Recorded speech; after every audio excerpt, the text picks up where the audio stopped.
The following program is rated TV MAL. It contains strong language and is intended only for mature audiences.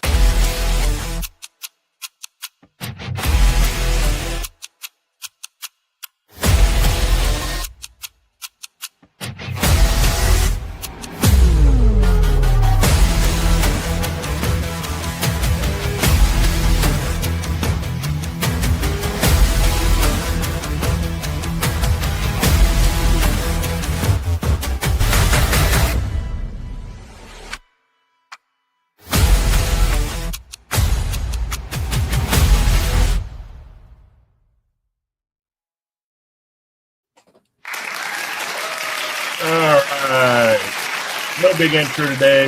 Let's get things started off. Going to do a little bit of a smaller show today. Not a whole lot of things have happened in the last 2 weeks, but a few little things of note that we're going to get hopped into. If you're joining us, please feel free to comment. If you like what you see, like and subscribe, please. We love hearing from everybody. So as you can see by our headlines, we got a few big things that happened in the past 2 weeks. A few shows started, a few big major events that happened. So we're going to get started off here with our 2-week recap. And first, a note to get kind of the sour note out of the way, we did lose a few people that were pretty instrumental to things. One of them being, sadly, we lost Dale Wilson. For those of you that don't know, we're going to kind of scroll through this very quickly here. This man did a asterisk boat ton of voices. From bot masters to NASCAR racers to things people might know, Dragon Warrior, Kong, bunch of kids shows, Exo Squad, Warriors of Virtue. The main thing I remember him from out of any of these is going to be the Street Fighter cartoons, and I'd probably say G.I. Joe, of course, because I grew up with that. Nobody knows about Warriors of Virtue.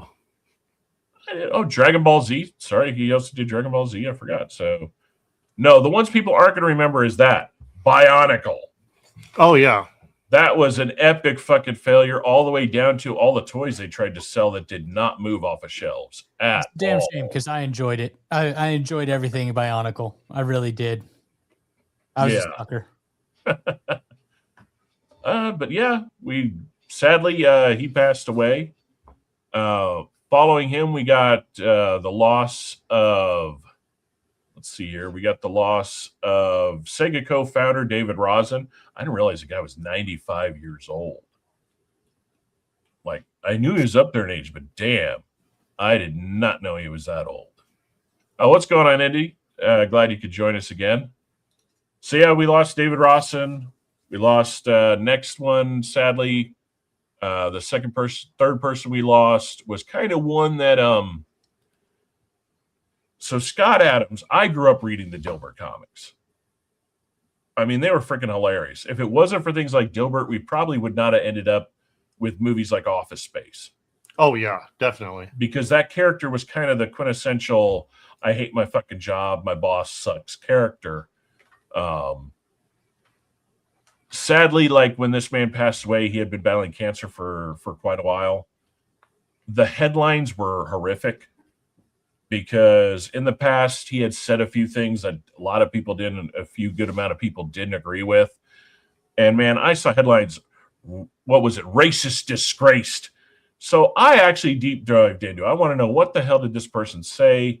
What did he say? I loved it better than regular Lego. Oh, was talking Bionicle? Yeah. Yeah, see, that was, I guess I was too old for that curve when that one hit. Yes, man. So yeah, I personally looked into a lot of things he said, and truthfully, I could see why some people were pissed. Me personally, what he said would not have, I did not see it at the level of the vitriol that came towards that gentleman in the end. And I look at it this way. The guy made a lot of people laugh for a long fucking time. You know, separate the art from the artist. And on top of it, I'm a firm believer that when someone's gone, their check has been cashed. To sit there and write vitriol-laden articles after their passing just shows how petty and low you are. You know, their time is done. Let them go. You know. So yeah, sadly, 3 good people gone. 1 questionably due to their actions, maybe not so good in other people's eyes. Next thing that happened while the 2 weeks while we were between shows was CES came and went. Yes, CES, the thing we used to love looking forward to, the Consumer Electronics Showcase. Something that, we're always like, oh, what are they going to show? What's going to come out? What's going to happen? What's going to be the big thing? It was a fucking Storefest. There wasn't shit. Bunch of AI fucking bullshit basically showing you that you're one day closer to having an AI girl, a sex bot. That's about it. You don't diss my waifus. Oh, no. Yeah, that was the biggest thing. I got to buy one of these was the little waifu in a jar AI thing. Yep. The Hatsune Miku on the desk. Yeah. Oh, hologram. yeah. My God. There were so many comments and people going up and down about that. I'm just like, why? It's like, you want an AI assistant, build your own. Dude, we cannot let Moon find out that those exist.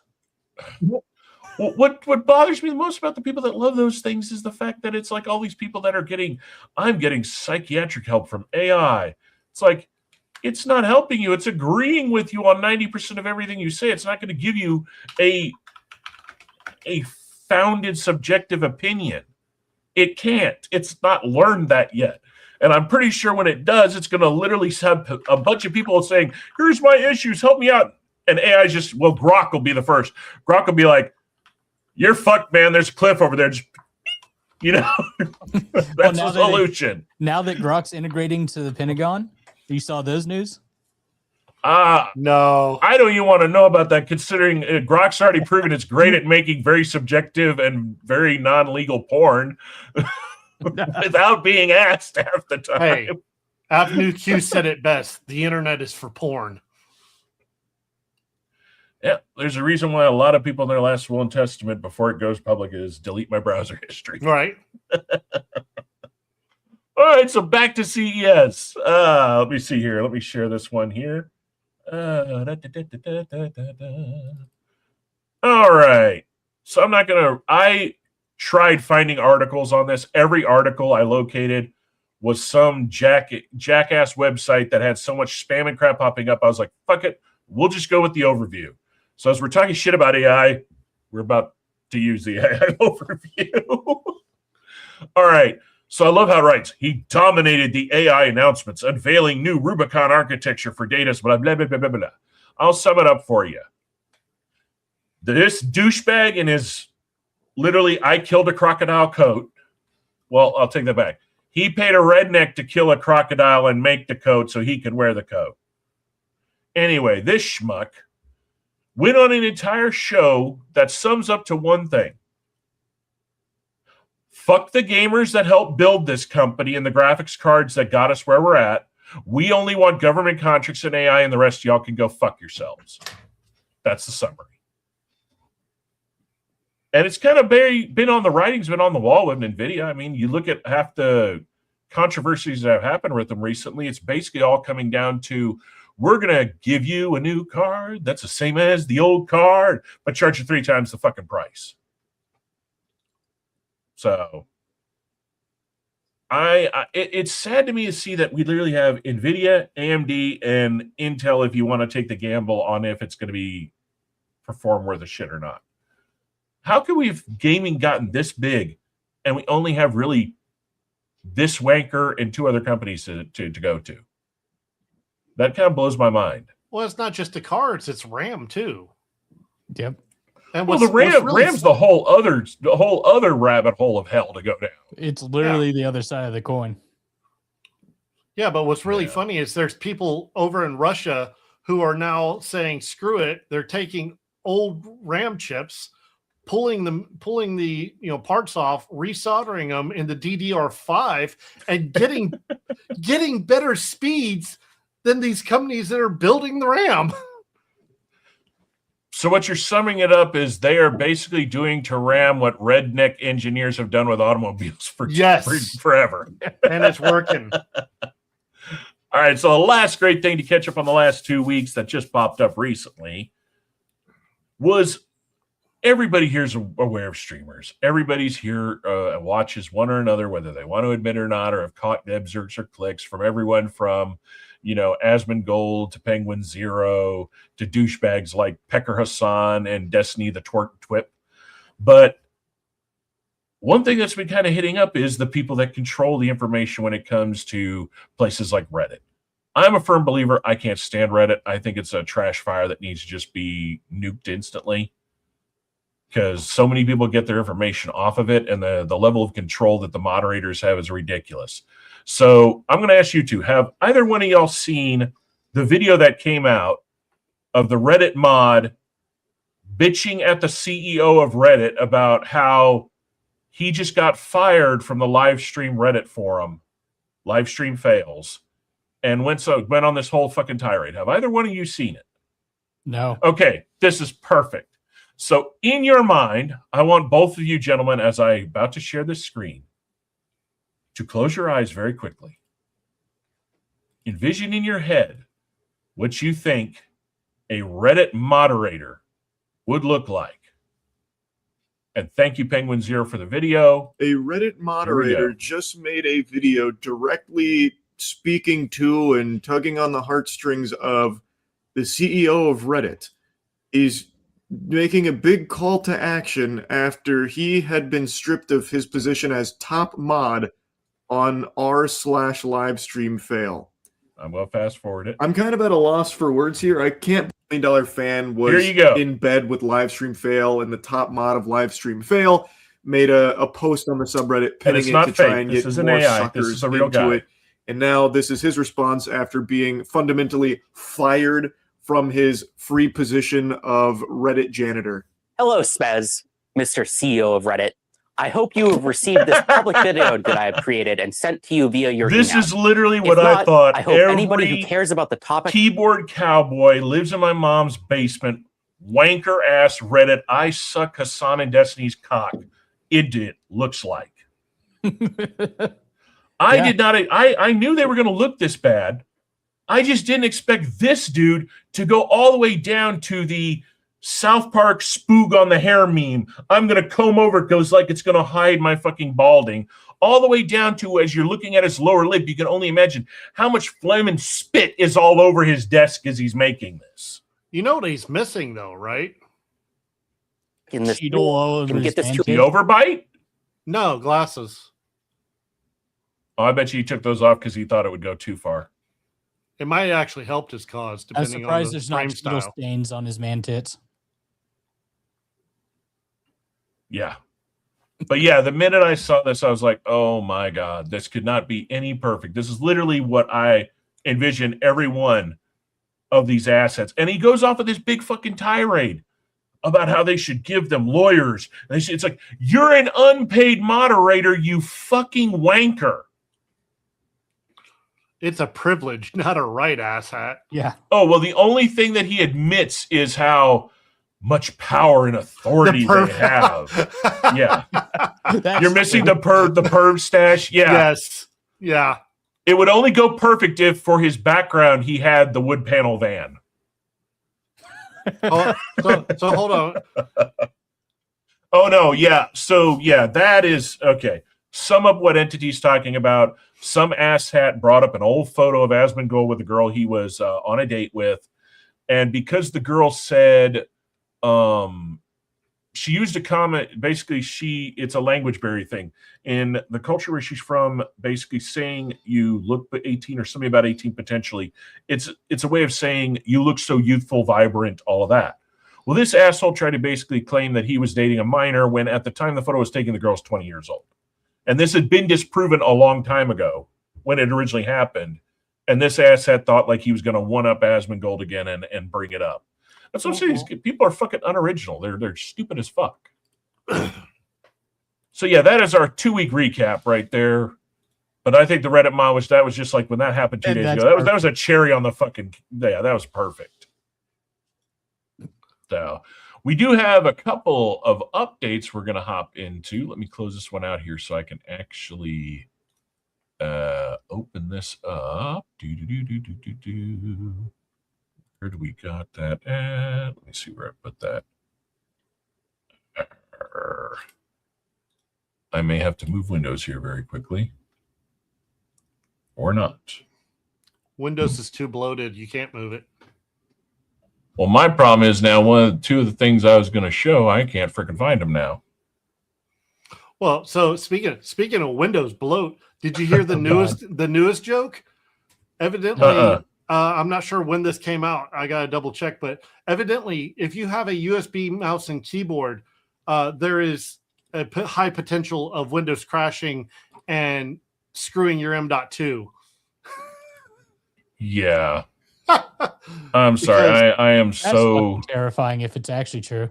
Yeah, no, it is. It came from a reputable tech source. It was when he sent that to me right after it happened.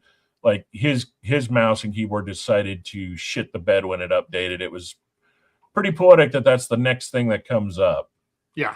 Let's see here. All right, let me share this right here. God, I'm glad. All right, offsite backups. So Prime Video released 2 updates recently this week. The first one is right here. Our first look at Sophie Turner as Lara Croft. I don't think it looks that bad. Yeah, I mean, all people bitch, her tits aren't big enough. Yeah, not a lot of women carry that, those sizes, guys. That's why it was a video game chick. It's not real, guys. Hey, at least she's a real redhead. She's a real redhead. My issue is she goes from these times where she can be amazingly great as an actress to that deadpan stare of what she's saying and her mannerisms are matching, but her face is like, oh, look at the cat. She does that a lot. That deadpan look. I think that's partially due to the due to the management, of her characters. Well, yeah, that's why there are times where I will go completely after an actor on them just not being able to act for the roles they're doing, and then there are times where you can tell, I will hand you that shirt to you, Shark. There are probably times in Games of Thrones where it did lay on one, maybe the editor in editing room, they didn't really pick the best take of that scene, or the director just did not know how to get the best out of her of that scene at that time. She played Sansa, right? Yeah, yes. Sansa Stark. Yeah, that's what I'm saying. There were certain scenes dislike her that much more. Well, yeah, because there were certain scenes she did as Sansa that was just not that great. But also put into a caveat, I just thought of this. The caliber of some of those scenes where she looked bad of the actors around her that were basically stealing those scenes too. Like you put her in a scene with Littlefinger was going to take the whole fucking scene. Well, that guy played that character perfectly. Put her in a scene against Tyrion Lannister, or any of the major hitters in that show, and it's no competition. But when she had stuff that was her as the prominent, she did a good job. Yeah. Saw Entity. Yeah, I did hear about the co-pilot hack. I haven't looked into it. We may get into it in a little bit. The only person here that would know more about that would be Shark, because I haven't looked into that. Yeah, I was busy looking into the Google Gemini wiping your hard drive. Yeah. Well, I deleted Copilot and shut it down and turned it is not functioning on this computer at all. So the next thing again came from Prime. Meet our new Kratos in the God of War live action, Ryan Hurst. I actually agree with this pick. Me too. Because Opie and Sons of Anarchy, he proved this man can act, and he's already familiar with the franchise, because for those of you that don't know, he voiced Thor in Ragnarok. So in God of War Ragnarok, he was the voice of Thor. Nice. So entertainment-wise, that's our two new news for news and updates. Let me bring this back up so I don't lose where I'm at. And we're going to hop into upcoming shows and anime things. Some things we're looking for, some things probably don't really give a shit about. Again, if you're new to the show or new to watching, everything that we show, every video we show, everything, all these links will be in the descriptions after the show. We like giving credit where credit is due. All right, so I scrolled ahead on this because, well, let's face it, we're already past half of these shit coming out. And we're not talking about what's out, we're talking about what's coming out. So tomorrow, Night of the Seven Kingdoms drops. I am looking forward to this one. It's going to be fun. Yeah. You know, I was looking forward to. There's a couple of scenes I recently saw pop off where I was just kind of like, yeah, no. Yeah, but there were some scenes in Game of Thrones that did that. But then when you watch the whole season, those little tidbits of were blown away by fuck. Fingers crossed. It wasn't until the last 4 episodes of the 8th season did they, fuck the pooch horribly. So we've got Knights of Seven Kingdom. There's a lot on here I haven't heard of at all. So I'm going to scroll through. We'll you see anything you like or I like, we'll stop. We'll talk about it. Drops of God. I know nothing about this one. Let's see here. All right, The Beauty. This one, I don't know. This one could be good or shit. Oh yeah, I did see a trailer for this the other day. Yeah, I didn't know what to think about it. So I'll tell you right now, I'm kind of hesitant to watch it just because I really don't give a fuck for Ashton Kutcher anymore. I think him and Mia could go fuck off and die. Considering they wanted to play devil's advocate for their little, graping friend Danny, who's now, in protective custody, so he doesn't get graped himself. But it's Ryan Murphy. So we're talking, this guy has a good history of really good shows, but some bad ones too. I mean, they all can't be great. But how they're how they're putting this is, it's being listed as a drama, but it's the high fashion world turns dark. So what I've heard is, think kind of like The Substance, but done in realistic terms and done in now. What gets me is, so look at the list, like Ben Platt, Jessica Alexander, Vincent D'Onofrio, Bella Hadid, Isabella Rossellini. These are all people that are going to guest star on it. Oh, wow. So they're bringing some heavy hitters into the show. Huh? Those are big names. Yeah. And the one that gets my attention, Chris, is always going to be D'Onofrio, because that man's so meticulous about the roles he chooses to do. Like, I can't really ever know. Can't think of the top of my head anything he's ever done that was shit in a sense of the whole thing being shit. Like, parts of it may have been shit like Echo, but for the most part, the man's got a really good record of picking the roles he knows he's going to have fun and do a good job at. Steel, haven't heard much about that one. I don't know anything. Yeah. Memory of a Killer, I've heard a little bit about, but I need to look more into it.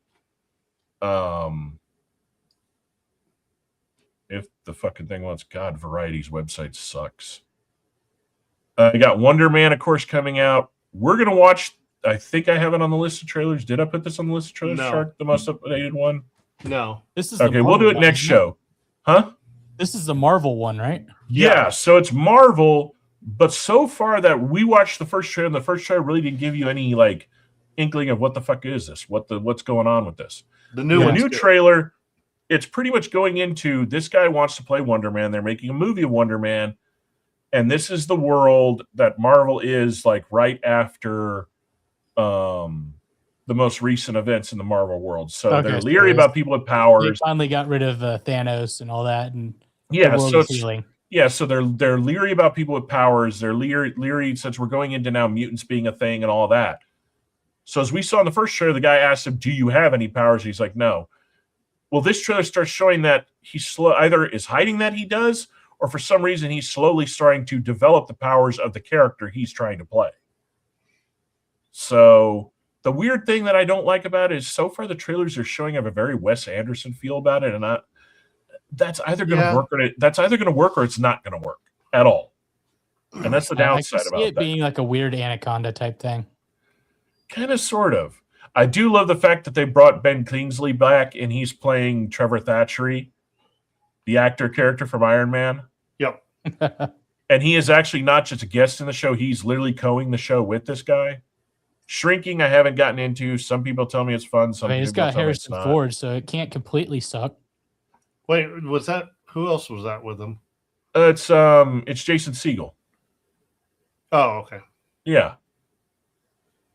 It's supposed to be dark comedy, but I don't know anybody that's watching. Bridgerton, who cares? I don't watch shit like that. Can't stand, like, The Lincoln Lawyer. I don't know if this is God damn, their website sucks. That's a remake? It's already in season 4. The Lincoln Lawyer is season 4. Oh. So apparently it's been on for a while. This one we're going to talk about, so I'm going to skip by because we'll get onto that one next. Vanished is the new one, Kelly Kuko, Cross. Like, there's a few of them. It's like, the funny thing is Dark. Wait a minute. Oh, yeah, that's I forgot. That's already been out for a while. Like, I'm not seeing like a whole Night Agent. Oh, the Night Agent? Yeah, Night Agent is back. Yeah, that's going to be season 3. I had no expectations for season 1 when I saw it, and I was like, okay, this was actually interesting. And so I watched through it. I enjoyed it. Paradise, just by this photo, I'm kind of curious.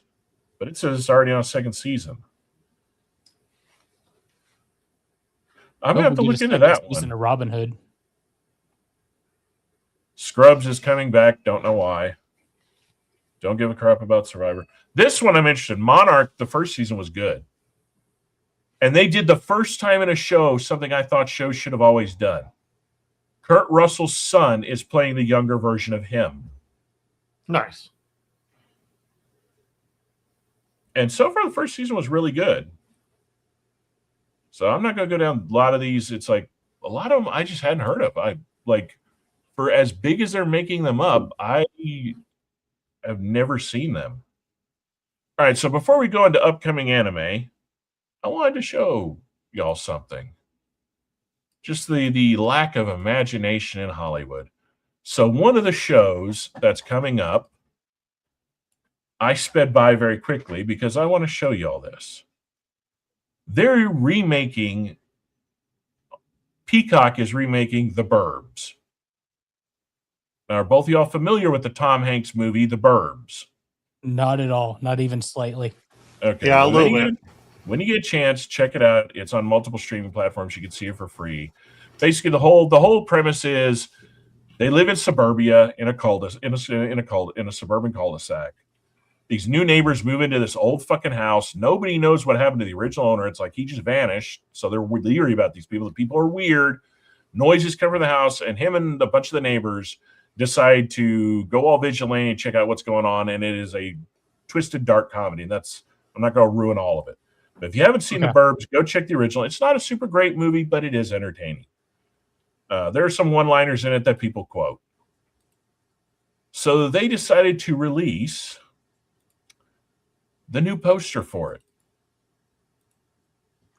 Yeah, they couldn't even come up with anything new. Really? Yeah. This is how ungood they are at coming up with anything original. They can't even come up with a new poster. Yeah. So that's it for all of that. We're going to go into, we got some upcoming animes coming up. Let me share this one here real quick.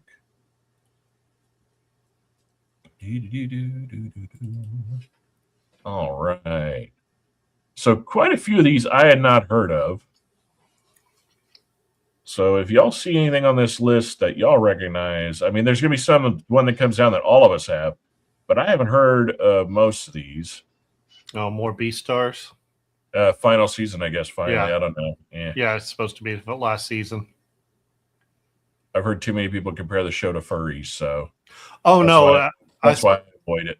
The best meme I saw was it was Judy Hopps and that wild from Zootopia talking to the wolf and the rabbit from there, and they're going back and forth. It's like, what are y'all? It's like, we're you, but more fucked up. All right, so we got the time I got reincarnated. Season 5. Yeah, so that is January, February, March, April 3rd. Sweet. So April 3rd, we're getting the time I got reincarnated as a slime. I'm honestly surprised that one got so many seasons. Like, don't get me wrong, it's good. It's entertaining. It's good. But I am surprised that they were able to keep up with it with all the crazy turns that they've been doing. Free Run. Free Run season 2 already dropped. It's already on Crunchyroll. It dropped I did not see that earlier today when I was looking. I started it today. I only got through the 2nd episode so far. I am a Free Run hater. Ashinoko. I know a lot of people that love Ashinoko. I've never gotten into it. I've not my type of thing. A lot of these, like, I'm not familiar with any of these. Blows my mind how much anime they actually make of these weird categories. Yeah.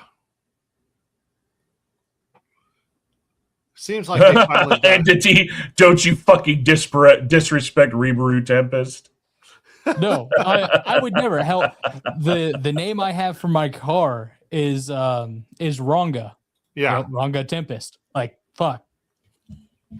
I'm really looking at these and I'm just like, I've never heard it. Like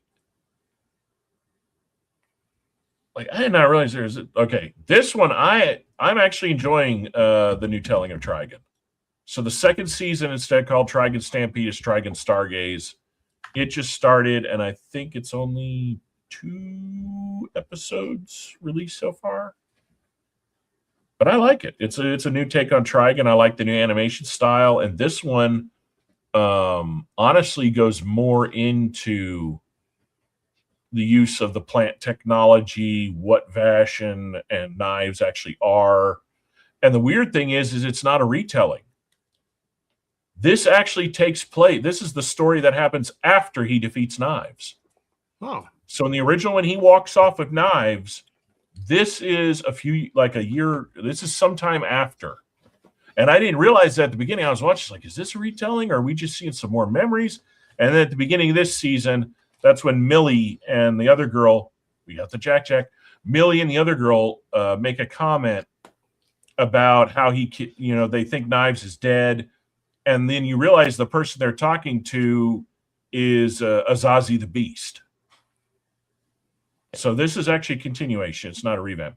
I've seen the sentence to be a hero yet. Also is Gate Session 2. We'll know. Like, we're not even further down on the list yet, Entity. But Sentence to be a hero, it's shaping up to be pretty good so far. But I think there's 2 episodes out. It's very entertaining. I like it. You should definitely watch it. Oh, Hell Mode. Which one? Hell Mode. That one's good. If it's an isekai, I'm gonna watch it because I'm a sucker for it. Fire Force is that one's good. Yeah, Fire Force is pretty good too. So it looks like a lot of these. I thought this list was going to have more of what hasn't already been released. Go down. Yeah, these are all released. The Jack of all trades Party of None. That's another good one. Yeah. So. Hey, click on that printable free link there. No. Okay, so I guess this is only showing. Well, no, because it's showing into May. So I guess right now this is the only updated list through May. So Entity, once we hear, once I can find for next show a list that actually might be showing more into the year, we'll know more what's coming out. But this website is actually pretty good for being very accurate on their dates.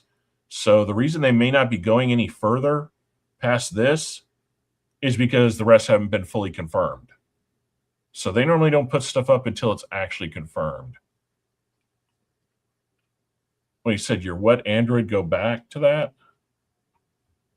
What were you talking about, Entity? I think it's like the name of it. Yeah, I didn't catch it. Of an anime. Let me go back to where we were. We were at Hell Mode, Fire Force Chain, Rollover Die. Let's see if there's anything.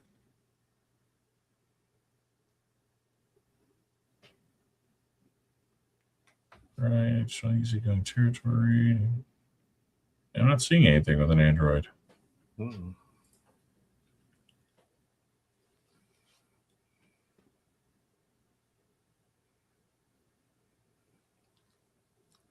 Huh. Yeah, because these are already out because Vigilantes is already like halfway through. Which I'm enjoying My Hero Academia Vigilantes.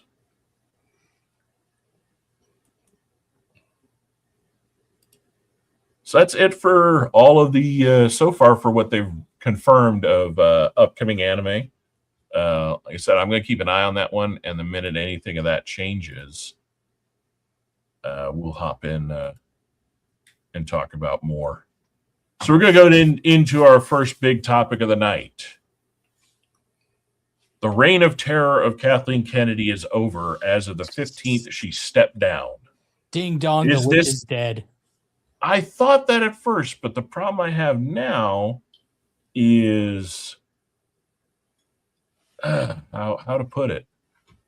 She's being replaced by two people. So the person that has been in charge of all the money is staying the person that's in charge of all the money and the financing and all that shit. Dave Filoni is being brought in as the artistic lead. So they're splitting the job of what Kennedy was doing on her own to two people. So that way the artistic side can be handled by the artist and the business side can be the business, which I think is a good thing. It has its benefits. I mean, even Spielberg operated like that. And Lucas operated like that. When it came to making the movies, they made the movies, they picked the cast, they did all that. And the money and the marketing people did their shit.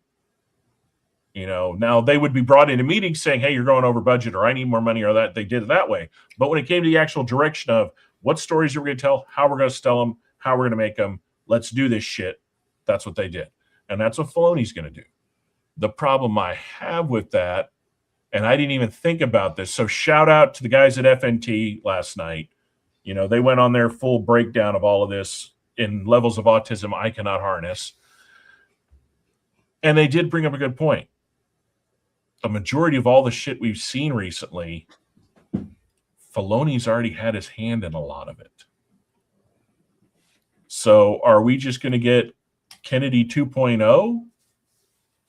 Or was Filoni and them not able to do what they wanted to do? Keep that up for a second. I think that's the case. Yeah, because I'm optimistic, and I'm hoping that what we saw was as much that they could fight, they could, and in the end, she said, you know, fuck you, we're doing it this way. As much as I hate the writing, Filoni has a love for the universe. He does, but at the same time, he also made some dumb decisions. I mean, he gave us the Book of Boba Fett. He gave us Mandalorian season 3, where Mando wasn't even the majority of it in his own fucking story. You know, I will still take that over freaking Space Leia wizardry. Okay. Yeah, but he also had his hand in that one too. That's what I'm saying. He's done more behind the scenes than we're aware of. And I take the word of these guys last night on FNT talking about that because they know people in the industry that were there. So they get more of a backdoor, you know, back behind the closed doors look and knowledge that than, you know, us laymen's just doing this. So what do you say? As much as I hate the writing of the new Star Wars, I love the design of the new Star Destroyer. The ship design in First Order was damn good. I will hand them that. The only thing they fucked up with Star Killer Base was retarded and dumb. Yeah. So, all right, so we'll go into this right now. So this is an article from Deadline. I'm not going to read it, the whole thing. I'm just going to kind of peruse through it in the sense. So to summarize this up, this entire article is basically a puff piece, blowing smoke up her ass, glazing her over, and at no point does she ever put any faults or do they ever tear into her about all the money lost, all the fans lost, all the vitriol, all the crap. They don't bring up the acolyte at all. It's just a big puff piece, but it goes into literally showing that this woman is incapable to understand all the damage she has caused and all the money they lost is solely her fault. She is where the buck stopped. She was the final say. And some news came out right before we were starting to do this show that I found kind of interesting, which was there was a rift between her and I want to say the director who left halfway through The Last Jedi. Was it Rian Johnson? I think that's his name. Anyway, yeah. She went and told everybody that he couldn't handle the Star Trek the Star Wars fandom, and that the toxicity and that's why he left and the stress from it. Well, now that she's gone, he came out and said that bitch is full of shit. Stories have come out that they were supposed to do a movie with Kevin Feige, the head of Marvel. And the whole time he was asking them, okay, I want to kind of lay out my movie, but I also got an idea of maybe a 5-year plan. Do you think she'd be down for this? And all of her people were saying, yeah, she's into it. Yeah, she's into it. Okay. Weeks leading up to me. Okay, I got an idea for this. Is this good? And all the time, her people are going like this. He goes into the meeting about to give a 45-minute, spreadsheet and show everything out of a 5-year plan to take Star Wars out of the galaxy. What is it? I always pronounce them incorrectly. Who are the bad guys that Force doesn't work on?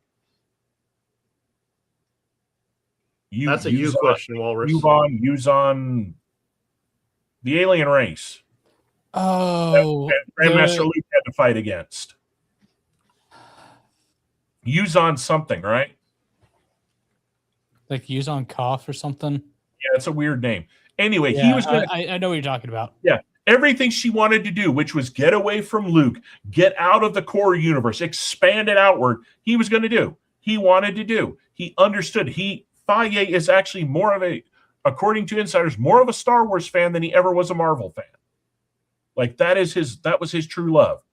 Goes to this meeting, and after like 5 or 10 minutes, realizes that everybody that told him she was lied their asses off to him, that she is fucking livid, that after 10 minutes, he just closed his little notebook and left the meeting. Damn. And that's why we never got the Feige movie for Star Wars. So for her to sit here and say, it's the fans, it's this, it's that. No, bitch, it was you. You had no understanding of the core material. And for you to sit there and talk all this shit about the fans that literally for 40 years built this, that waited 20-something years just for another movie and held out hope and still bought the merchandise. For you to fuck them over. And it was so stupid. All she had to do was get the original crew in one scene together. And most of us would have been blowing our minds.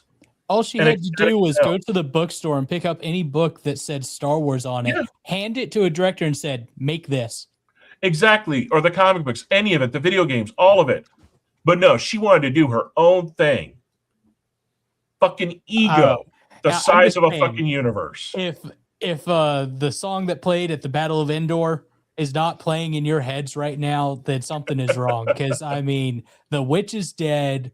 We finally have the freedom from the Empire.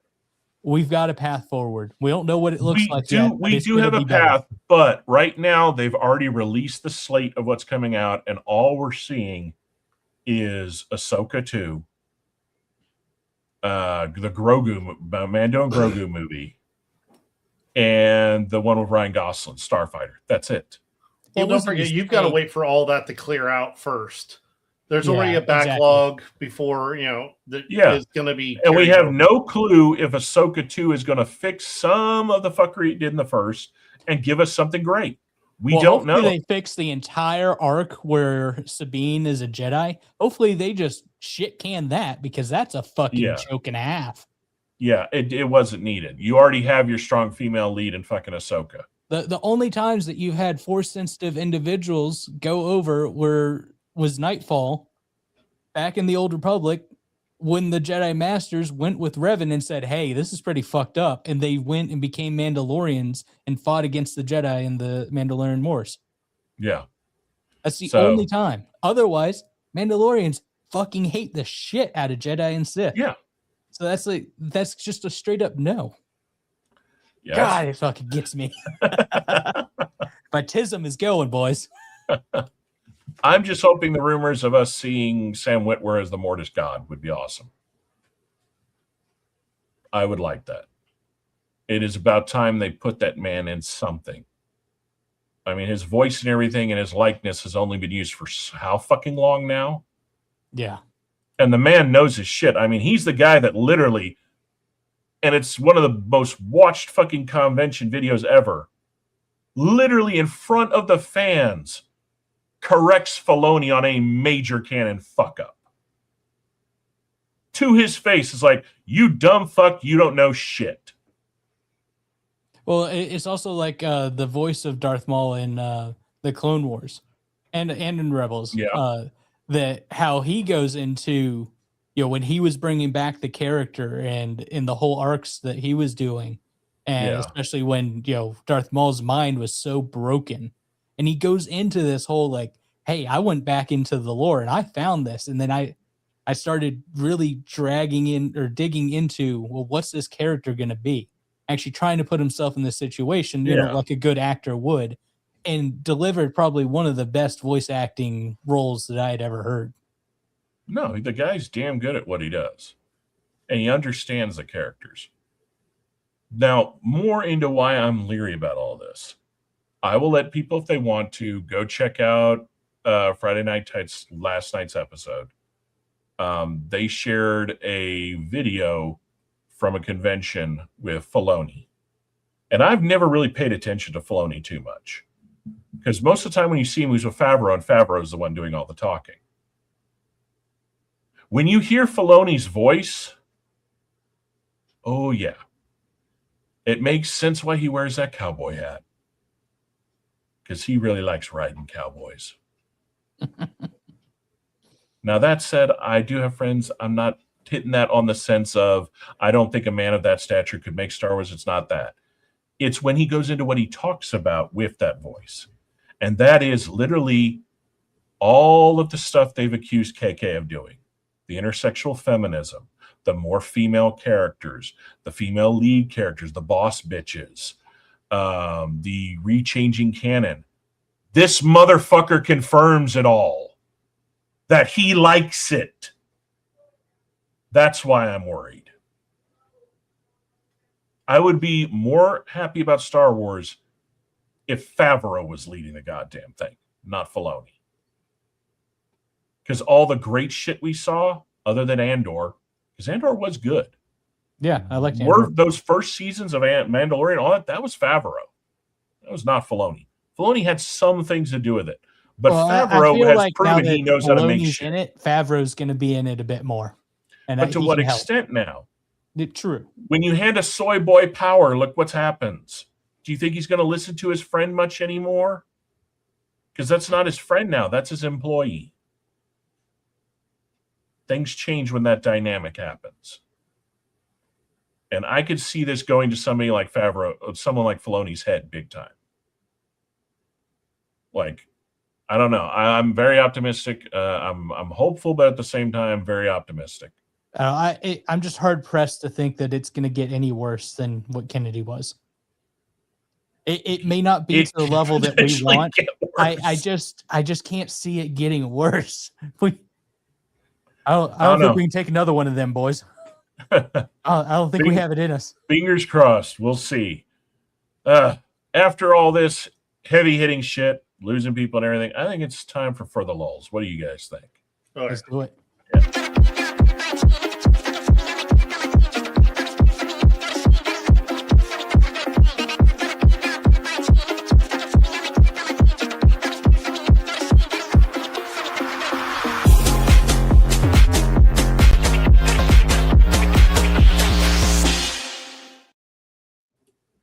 All right, this is our section for the lulls. We're going to start out mild and go to wild. So this is our first one right here, gentlemen, for us older ones in the group. Oh, yeah. And hopefully I didn't put these on too long of a wait. So we'll see. I think shuffle.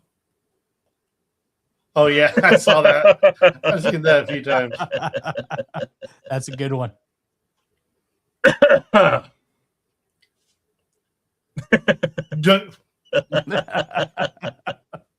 I said, I don't know why my feed sends me some really fucked up funny shit.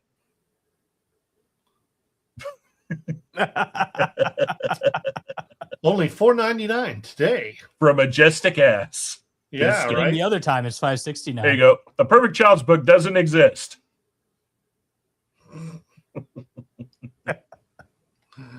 One of these, I think I'll have to pause because here you go. You pick Dare. Okay, climb up Andy's mom's leg and pull the string.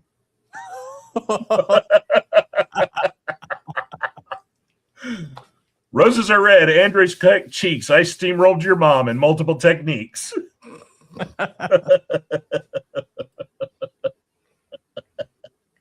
That one's for Shark. Oh, nice. All right, now we get to the little more ones.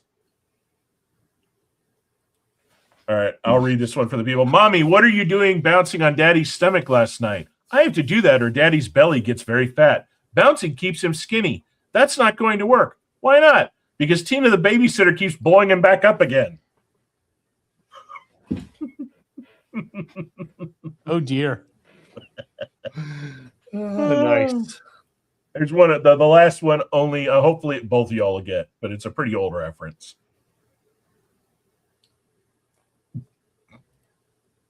But it checked out.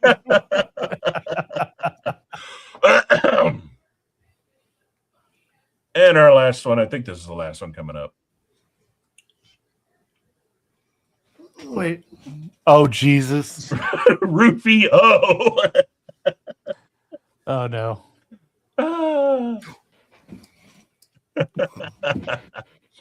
And now, ladies and gentlemen, it's for the lulls.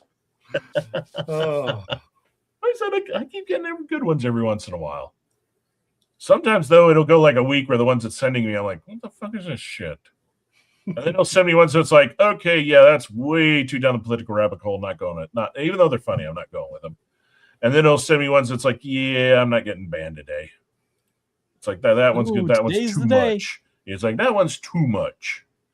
It's like when it's something that even Rumble might even look at us and be like, yeah. What was that horrible dad joke I told you earlier? Oh God. Oh, I gotta find it real quick. It was epic. I'm about to say it was good, but yeah, my memory today is just I cannot grasp it. I can't find it.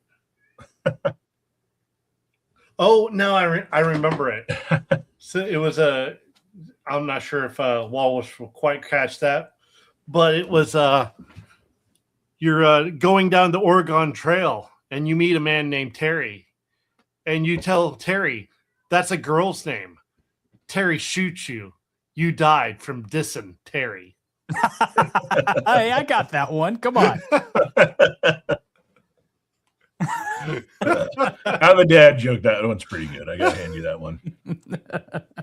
So we're gonna hop right into our next section where Shark's gonna take the lead. What the tech?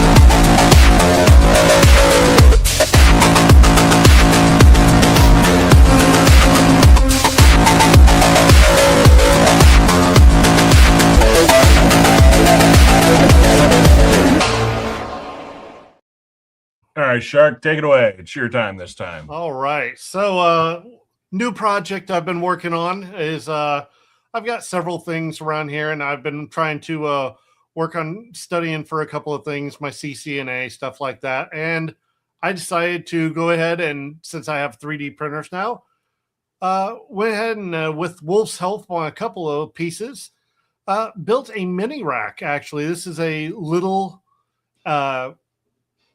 8U mini rack that's 10 inches across. And this allows me to basically do things like I would do at work. It's got a switch, keystone jacks, and it's got a little server piece on here so that I can practice setting up, VMs or whatever it is I'm doing as the test.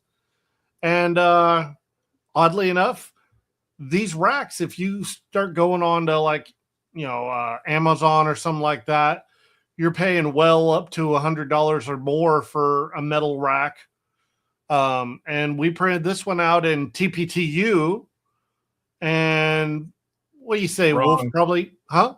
PETG. PETG, sorry. Too many damn acronyms. Yeah, they just came out with 5 new ones, too. Yeah, I know. Come on, Mr. Military Man. Come on. You know your acronyms. Yeah, that's the ones I had beaten into me physically. Well, CCNA is going to do the same. Oh, I know. But yeah, this one right there, bar some parts. Let me see if I can't pop this other picture in here real quick. There we go. Oh, wrong one. Yay. As you can see, I've got this little Dell Optiplex 3050 here that's running my lab and connects up to it. But overall, I'd say my probably cost to build this thing was $20-ish with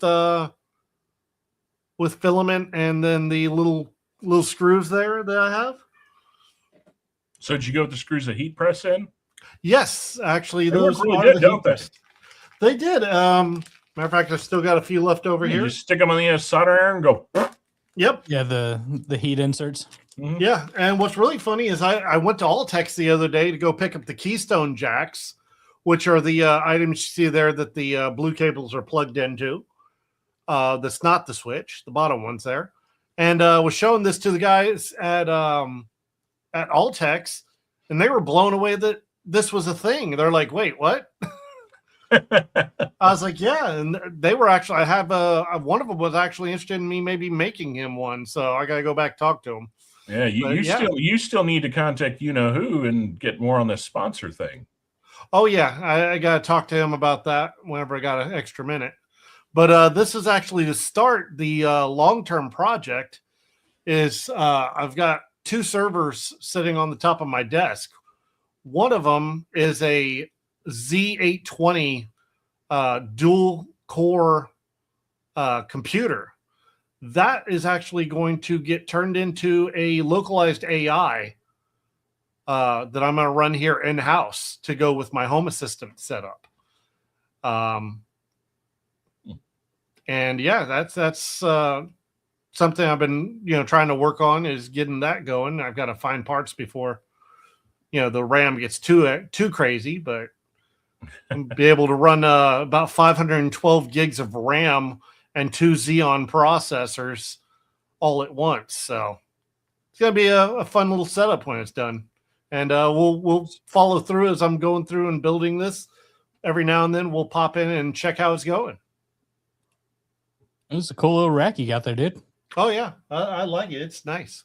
It's a cool little setup. Like when he first showed it to me, I was kind of like, what are you talking about? And then when he showed me the images, like, it's like, okay. And actually, I meant to have that pulled up so I could show it, and I brain farted it. To show, let's go ahead and I'm going to remove this one real quick and add a screen share. So here in Maker World, let's see, is this the right one? Yes, here we go. This right here is the system that I'm building this off of currently, is a KWS system. Now, granted, they've made theirs a little prettier than mine. That's okay. I'm more about function. But this is actually an expandable rack. So we can actually take it and go up from the small version that I currently run and take this up to, I believe it was a 20U almost. Yeah. There's all different pieces for it. You can actually add a fan on top to blow cool air down through the whole system. Side panels, all kinds of stuff. So shout out. We'll link this in here so that the creator. Yeah, you'll have to send me the link to that. Yeah. I can throw it in there.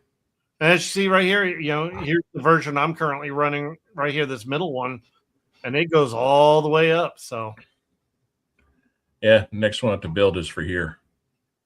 Utilize the damn server that's sitting in the garage not doing anything.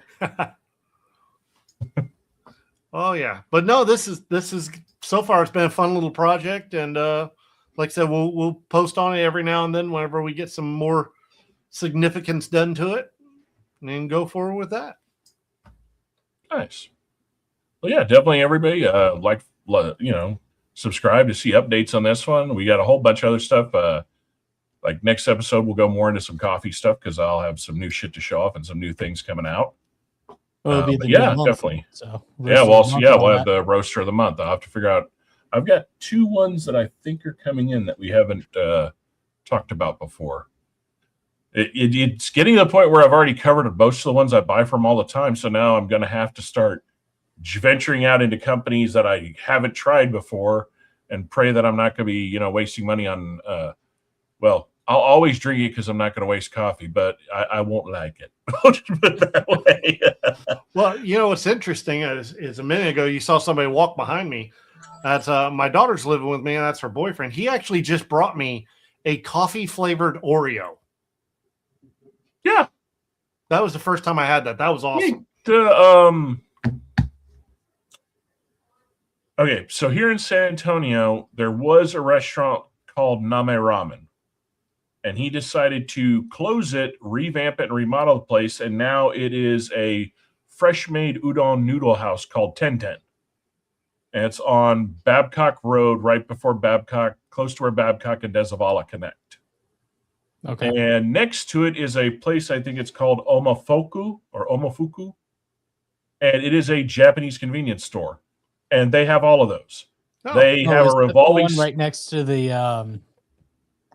there's the Taichi or gosh, what is it? God, now I forget the name of it. Now that I'm talking, but it's like the little fish that are like savory or not savory, but they're like sweet with the bean paste in it. Oh no, that's a different place. I know the one you're talking about. That's a different store. God, now you're gonna Tatoyaki. Tanatoyaki. Yeah, you're talking about the little. Yeah, I know what you're talking about. Some places actually do it to where they're actually served hot and they actually have ice cream inside them. Yeah. This place is different. I know the place you're talking about. It's almost in the same area. No, this is a different place, but they actually carry Kit Kats and Oreos from Japan, and they do crazy flavors like that. Like they even have a flavor that's Cinnabon Oreo.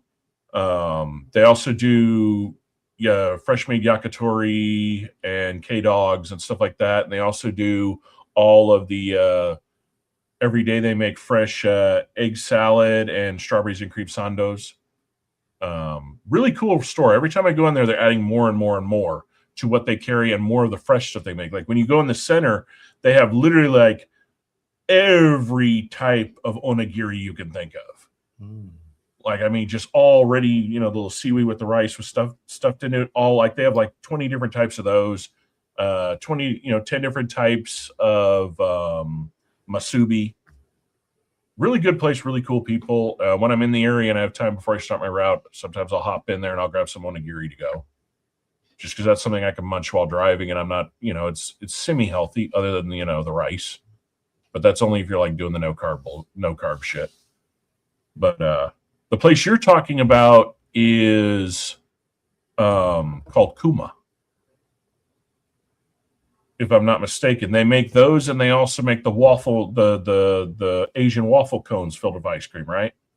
No, I didn't see the waffle. Then you're probably talking about the place that's right next to one of the Asian Mart. Like I said, there's so many of them now. There's the Japanese market that's right next to it. There's like a whole like strip mall behind it that's like basically all defunct. Okay, what you're talking about is Fredericksburg and Callahan. Yes. Yeah, that's Makubi or Makubi. Yeah. Makubika is the store, and then on the left of them is the place that you walk into, and it's kind of like, I don't want to say seedy, like but the way they design the ramp. Yeah, you walk up the ramp, and then you walk in, you walk around a little wall, and then you go into a big open concrete floored room, and then they got the thing on the side, and they make all the stuff back there, right? Yeah. And they're a different name, but it's I think the same family that owns the store. So I was getting that vibe. Yeah, I only went in there one time because I was looking for onigiri, because they serve onigiri, but they were all out when I went in there. And then she was trying to get me, we make mochi donuts. It's like, no sugar. It's like, I'm trying to avoid sugar. When I went, they did have the onigiri. Yeah, see, I went later in the evening and they were pretty much out. But then I found I took Hunter there, and he got a shit ton of them. God. Yeah, no, you should check out Omofuku. They have even more. Okay. And it's like I said, they keep adding more and more, and the amount of shit they're getting.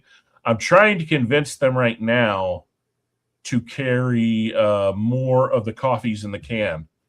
Like they carry the two skinny Boss coffees, but they don't carry any of the fat ones. Okay. Yeah, because the canned coffee from Japan is something else. I mean, No, I actually haven't had it, but from what I understand, they can't stand the bitter, so they put like copious amounts of cream in it.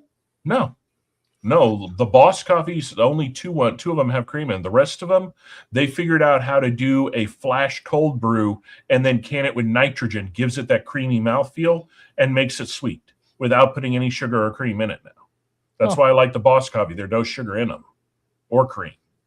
But yeah, the other ones do have cream, and it all kind of depends. Some of them don't. Some of them have a lot. What I really love is that she carries, which I had not seen anywhere else in San Antonio, she carries the strawberry and the melon milk in a can. Oh, that shit's insanely good, like especially the melon one. But all right, enough talking about Swedish. I don't need to eat more food tonight. So yeah, I'm getting hungry. Yeah, it's catching on to me right now. All right, well, you're definitely going to lose your appetite with our next subject because I made these poor gentlemen try to watch both episodes of Starfleet Academy. They made it through one. I will grin and bear and watch the rest. I watched all the way through the 2 current episodes. And we're just going to talk about it, and I'm going to show some photos that'll bring up some bad memories that you guys, give you some current PTSD. So a lot of people are sitting here talking about, it's Star Trek diversity. It's that. It's this. I don't look at that. I look at it, is it core to Star Trek? Does it fun in Star Trek? Is it fun to watch? Does it give you the vibe that you got when you first saw Star Trek? And me being the older of the group here, I remember going and seeing the first film in the theater with my dad. I don't remember much of it because I was very young. The second movie I remember, and I was hooked. But at the same time, I still felt a little bit of a disconnect because I didn't grow up with the original series. I didn't watch the original series. But the minute Next Generation hit TVs, that was my Star Trek. Everything from then on I watched. Then I went back and watched the original series.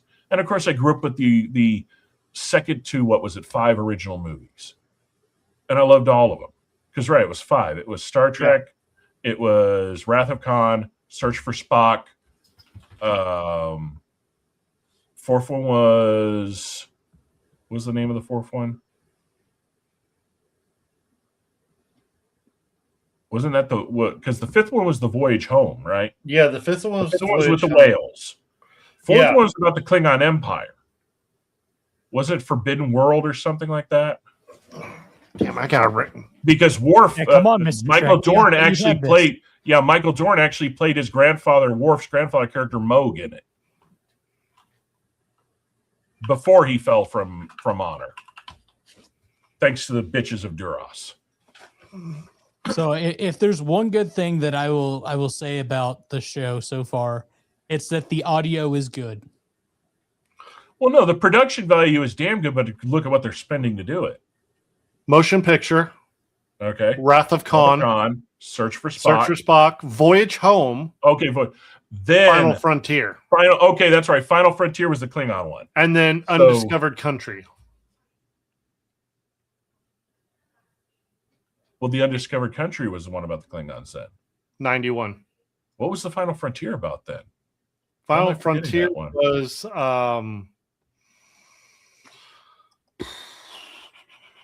because let's recap. First one was about V'ger. Yeah. And the search for the meaning of life. Second one was, of course, the battle against Khan. Third one was the return of Spock. Fourth one was the whales. Fifth one was the Klingon Empire. What the fuck was the sixth one? I cannot read. Because the sixth one is the one that ended with the credits, literally every member of the crew, their signatures. Because that was the final movie of the original crew. But I can't remember what the fucking story was. That was like the Passover, because it's where Kirk's an admiral. I want to say Kirk's an admiral in that one. If you're thinking about Next Generation, that wasn't until Generations that you actually had any crossover. No. I'm talking about Undiscovered Country.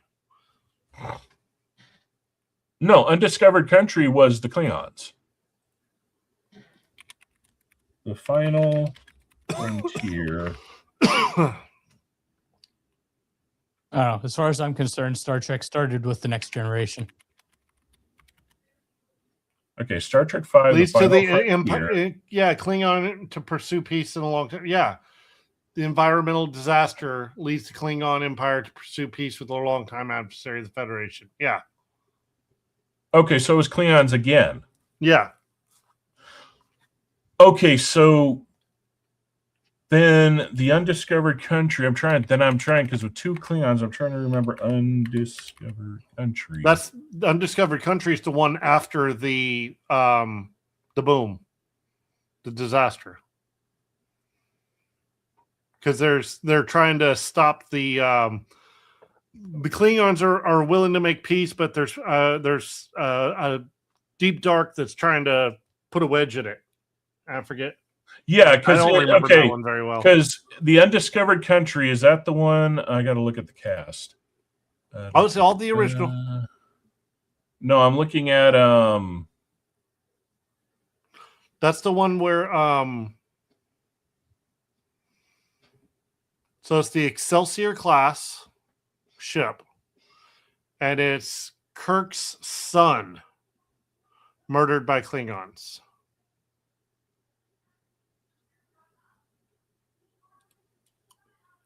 No, I thought Kirk's son died in Search for Spock. Murdered by Klingons. Son David was murdered by Klingons. Yeah, it's because that's the mistrust that he has. Yeah. Okay, so the Undiscovered Country is the one where Kirk and them go to the prison planet, right? They get sentenced to the prison. Him and Bones. Yeah, because the Enterprise holds a treaty between the Klingons, and they fake it and make it look like someone from Kirk's ship killed the guy that wanted peace for the Klingon Empire. Yeah, that's right. There we go. Yeah. Final Frontier is the one with Klingons, but that's the one where Christopher Lloyd plays the commander of the Klingon ship. Yes, there you go. That's okay. That's why I'm getting them confused. I forgot there were 2 that were actually Klingons. And that's why I had to look at the cast, because I couldn't remember which one was Lloyd, the bad guy, and that was Final Frontier. Final Frontier. Yeah. Okay. Goodness. Damn, I'm gonna have to rewatch them now because I've lost track of them.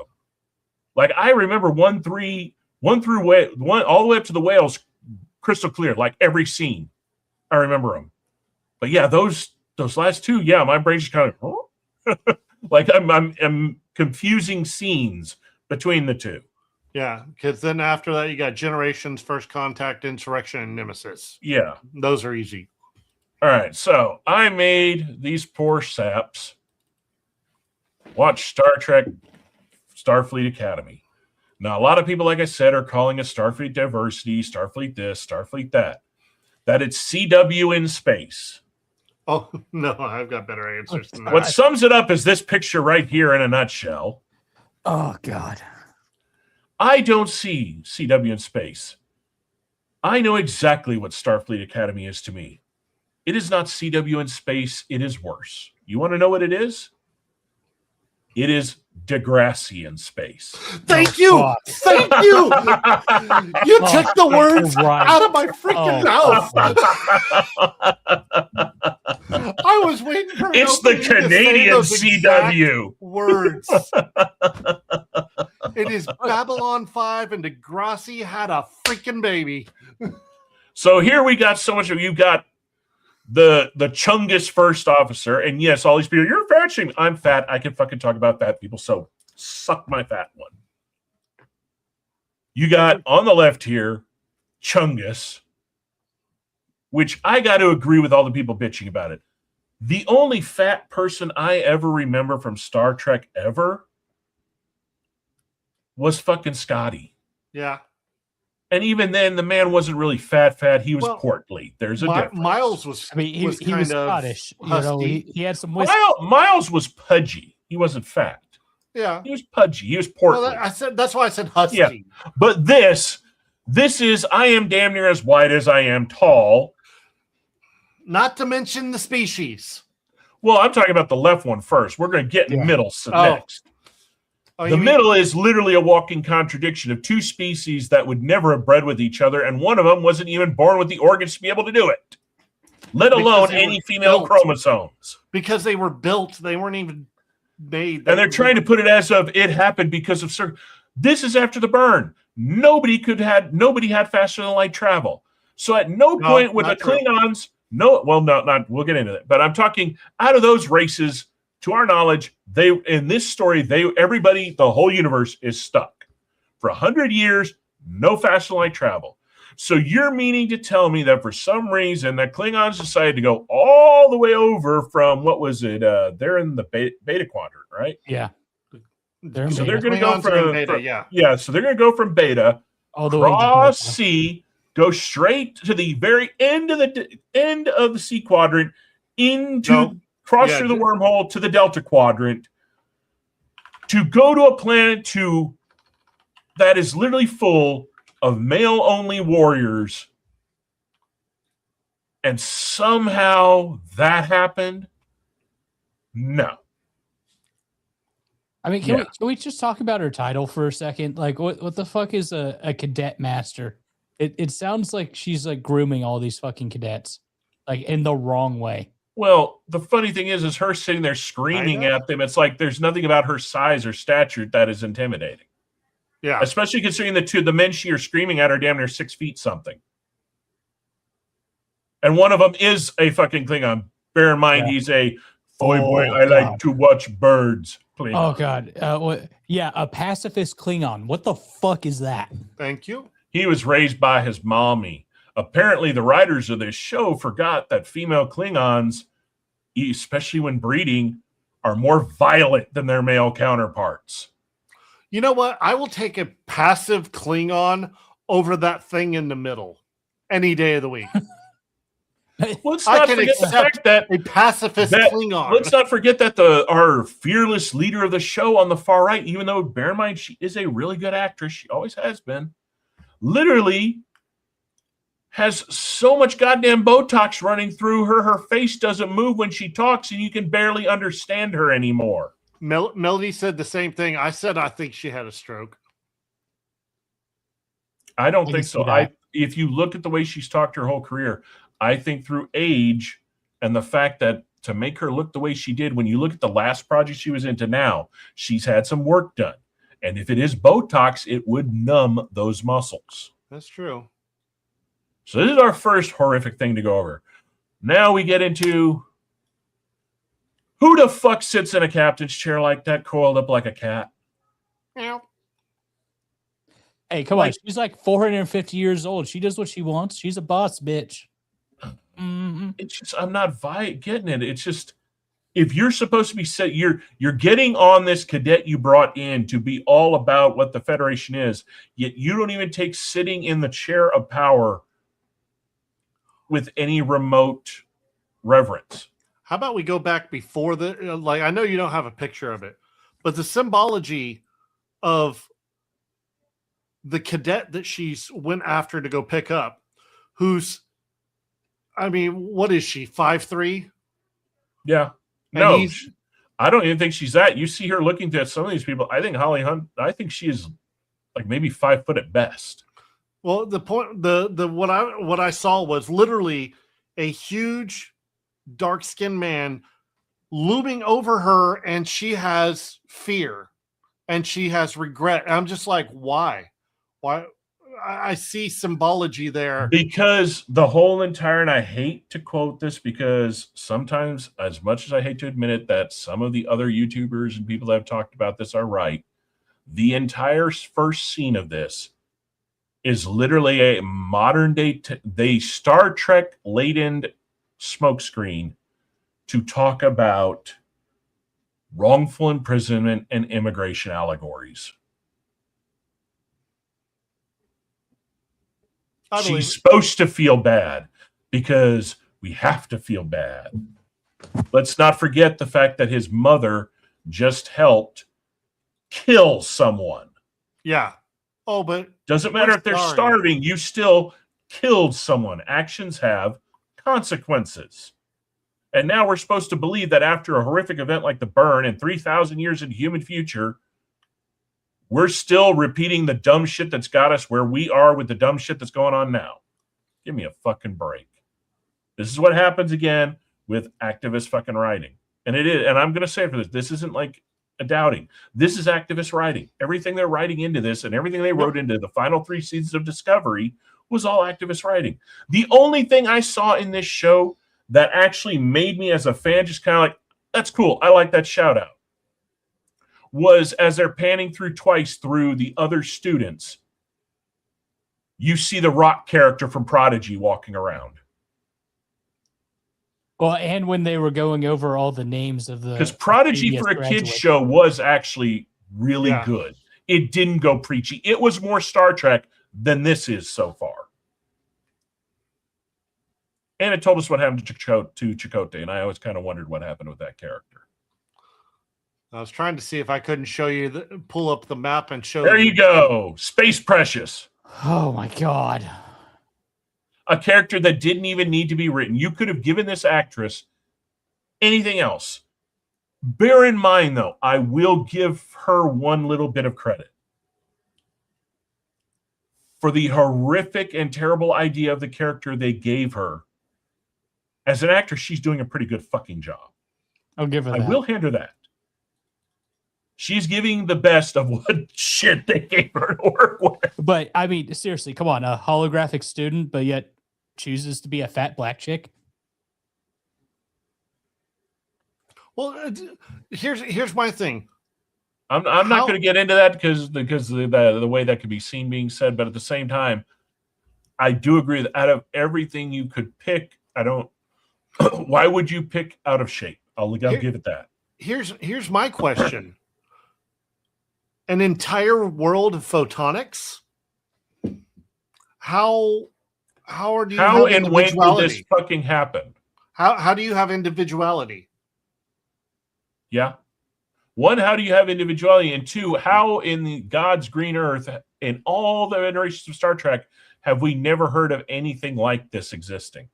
The only one that was the Doctor. Yeah. And at no point in his story did any more of him ever get made.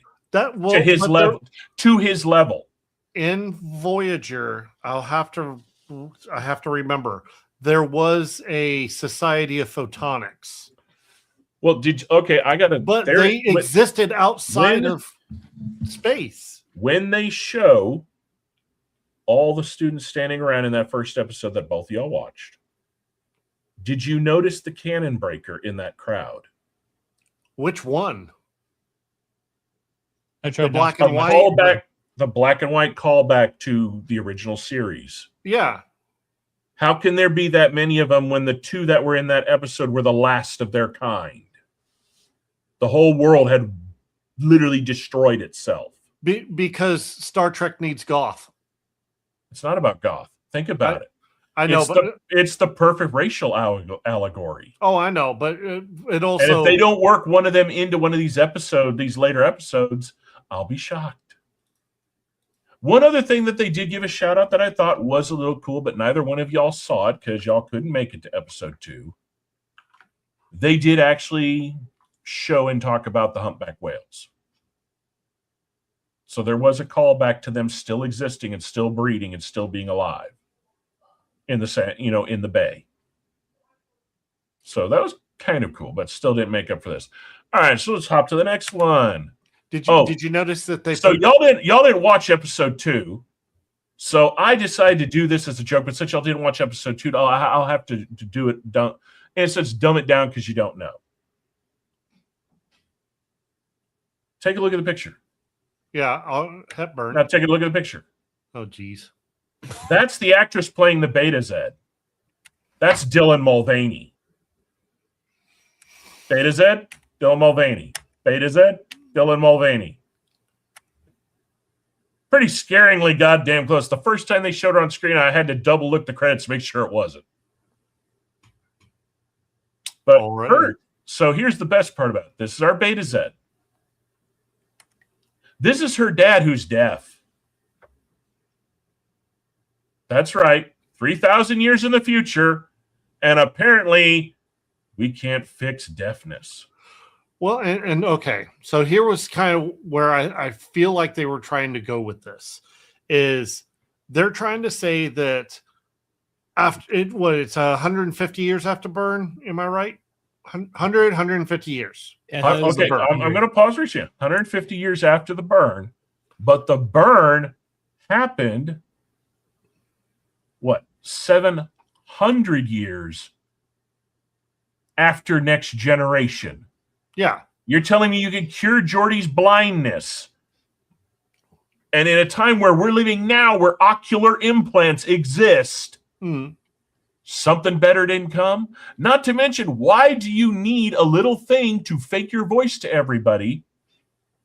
Let alone, why are you using ASL when you're from another fucking world? And to top all of that off, why are you using any of that when you're a race that's fucking telepathic? They are not telepathic. They are empathic. Wrong. They are telepathic. When they breed with another race, they lose the ability of telepathy, and all sequential children are only empathic. Okay. And his daughter disproves that he is not telepathic. The implant on the left of her neck right there, she tells in that episode, is a suppression device, because if she doesn't wear it, her telepathy is so powerful she can kill people around her without intending to. So their isolation of 150 years of the burn cut out all other racing, so they are back to the height of power that Deanna Troy's mother had. Damn. So he doesn't need the goddamn thing doing his voice. True. But so I think what they're trying to say is that after the burn happens and all the societies go where they don't have light speed, so trade breaks down, equipment breaks down because they can't get parts from, all these different colonies and stuff. They don't have the technology to build things because other worlds have. I think that's where they're trying to go with that. And I can see it to a point, but here's the problem with that. We are 150 years. They now have light speed again. Exactly. Yeah. So trade should be reinitiated. That shouldn't be a problem. Not to mention the Betazoids already, before even it being brought into the Federation, had technology that rivaled the Federation's. Correct. I mean, they had technology before the burn that rivaled. They were able to put up an entire force field around their entire system that kept everybody out. Here's my problem. No, that's what I'm telling you. In this, Beta Z had become isolationist. They put up a sonic barrier around their entire system. Nobody could get in or out. They're the Knicks. So you have that technology fixing hearings capable. But hold on real quick. Here's where I think it happened. The Knicks. Okay, I know. Here's where I think it's happened. They had the whiteboard on, and they're like, okay, we got Tig Nicotero. So we've got our Dyke taken care of. Check. We got Holly Hunter. We got our small, powerful female who's ancient. Check. We got Precious. Check. We got our neurodivergent, possibly gay, but looks like a frat boy character. Check. We've got our OCD frat boy character. Check. We got our possibly neurodivergent, possibly bisexual, was the warrior class, now downgraded, and since he's colored, Klingon type character. Check. What are we missing? Oh, wait a minute. We do have a character in wheelchair. Check. Even though we don't need one in the future. They do have a character in wheelchair in the second episode. No, I was saying you missed. Even though they were able to fix spines like Worf's a long fucking time ago, they can't fix walking again anymore. The burn eliminated fixing walking. Hold on. Wait. Wheelchair? Check. What are we missing? We're not representing the ASL crowd. Shit. Make him deaf. Oh, you forget. Every one of these characters is a checkoff of the DEI sheet. Well, there's also the. As much as I hate to say, all these people that argue shows are like, it's filled with this, it's filled with that. How many times have we said all these other guys, that go off on this are searching for this shit? I didn't have to search for it. A show fucking literally did it in the first 2 episodes. Well, in the first episode, you already have your slutty chick too. Yeah. And the biggest, she's just like really pop. Yeah. And I'm sorry. If you were going to make a character in the Star Trek universe, the slutty chick, and it be understandable, wouldn't she be a Lorian and green? Orion. Yeah. You would think, but you saw 2 Orions standing in the crowd, and they were not anything. Well, they had Ryan and everything. They even had some Ferengi that looked like his mama was half Klingon. And I'm sorry, how is it we have a bunch of Bajorans but 0 nose ridges? Yeah, I was wondering about that. I was like, wait. Yeah. How about earrings? Like that was part of their religion. Yeah. That was a religious piece. Nothing. Y'all might have to grit and bear and watch episode 5 when it does drop, because they have released. Because I will not be the only one talking about it, because I will need both of y'all to catch everything in it. Episode 5, they've already released. They cannot tell everything that happened because there's an embargo for the people that have seen it. But what's up with the freaking ship design? Hold on real quick. We're going to get into that. That's last. Episode 5 has already been leaked that it's dealing with the fate of Cisco. Oh. And apparently, the first I heard about that, I was like, okay, are we going to get answers? Then it was followed up by Gary from Nerdiness literally saying it's going to break canon and piss everybody off. Wait, Cisco's still in the Defiant, right? No, Cisco went off with the founders. Yeah. He's outside of our time and space now. I say you want the Defiance right up there. Yeah. Dude. So here we go. This is our next one. Quick aside. What the fuck type of ship is this? This is Defiant. Yeah, what the fuck type of ship is this? A one that seriously could not function. Exactly. It's not connected to itself. Well, that's because in Discovery, we had ships that were made out of antimatter. Yeah. Star Trek went out of the realm of believable science to, sadly, they tried to rip off Stargate, SG-1. So here's another thing that, here we go. Nobody's now it separates into this, and then it separates into that. Yeah, and it's a building. Yeah. How about this? How about the fact that with the burn happening, and we were going to talk about this anyway, if the burn happened, the Romulan Star Empire would have taken over. Period. Because am I right? Their ships do not run off of dilithium crystals. Correct. I had to go back because I forgot what they ran off. They run off a manufactured singularity. Now it causes time dilation, all kinds of stuff like that. They run off a manufactured singularity, but also if they wanted to, considering the Federation is gone, what's the fucking shit that they used to use? That fucking their nuke. No, not their nuke. What is the thing that can be used as a weapon, but also as propulsion that the guy in Nemesis armed the Riemann scimitar with? When its fans would go out, it would release that green shit that was banned by every fucking every world. I forget what that stuff's called. But that came from Romulan mining. Yes. So to think that they would not revert back to that now that they don't have the Federation breathing down their ass. Wasn't there a shit ton of stuff in the Delta Quadrant that was completely outside the realm of possibility? Well, yeah, you had species. One of them, one of the biggest ones is 8472, species 1879 or 189. But those were actually outside of our time space too. Yeah. So they only came in whenever they wanted something, they dip back out. No, they mentioned you could also harness, if you wanted to travel faster light, you could do, what was the one race that they built the sails that hopped off? They basically followed behind the space whales. Oh, yeah. They're basically like you would in an ocean. They use their draft to move through everything. Yeah. There were a lot of species that would take over and dominate, and they're not even mentioned at all. Well, because these idiots of the show literally did not know shit and thought burn happened, everybody fucked. Because it's stupid. It's simple, dumb writing. So here's my question: when are they going to bring the Q in? Dude, I was already thinking the Q have not been brought up at all. Even in with all the shit that happened. Here's my biggest gripe at Discovery. The Q are watching everything. They're bored.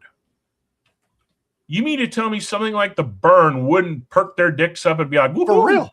Fun shit. They would be all over that shit. Let alone the minute the Discovery first used the spore drive, went book, book, they would be like, motherfuckers. Exactly. It's like, you're getting too fucking smart for your britches now.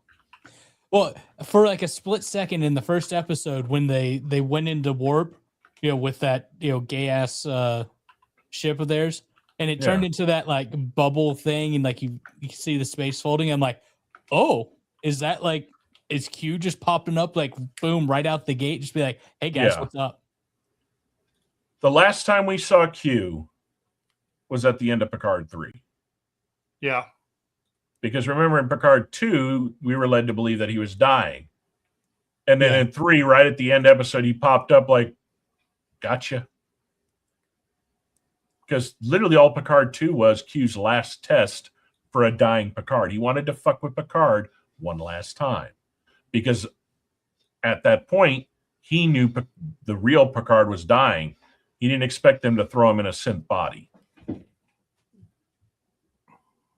Which is probably why he didn't get involved in Picard 3 and fuck with them anymore, because in his mind, that's not Picard anymore. That's something else. Yeah.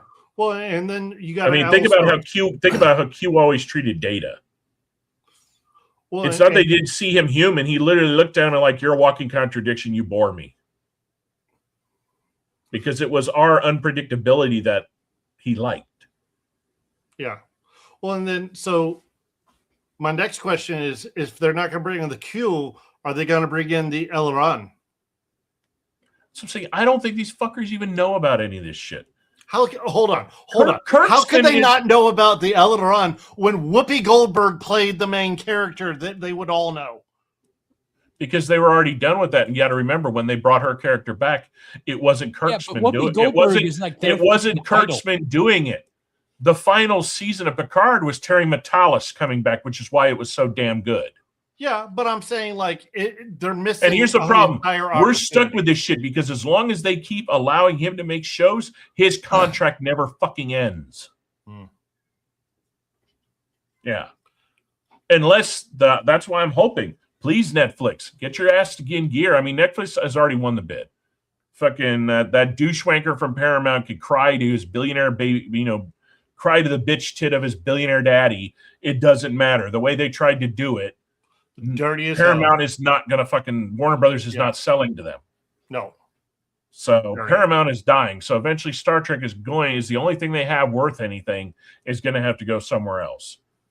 But they got Landman. I don't foresee if this is for some shit. Yeah, I don't foresee this is going to be a big failure. And hopefully it will get them in gear to where they basically say, we need to walk away from Kurtzman. This is the only IP we have that can generate revenue. Let's make it generate revenue, because they proved to Picard that everybody will be there if it's good. Well, or what they're going to do is they're going to say, look, this thing's too fucked, and we're going to shelve it, and we're going to wait 10 years, because that's honestly, that's when you get your best Star Trek, when it's been shelved for a little while and it comes back. Yeah. Like, can we talk about the quote unquote big bad that was in episode 1, Braca? Like, I mean, come on.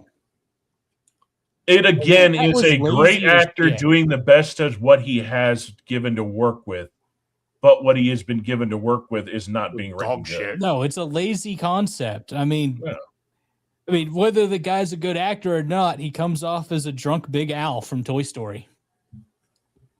Kind of, sort of.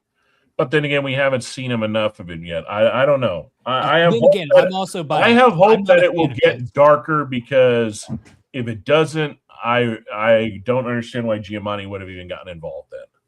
I don't know. I've never really been a fan of his. I've never really liked the characters he's played. I've always loved the man's a damn good actor. He really is.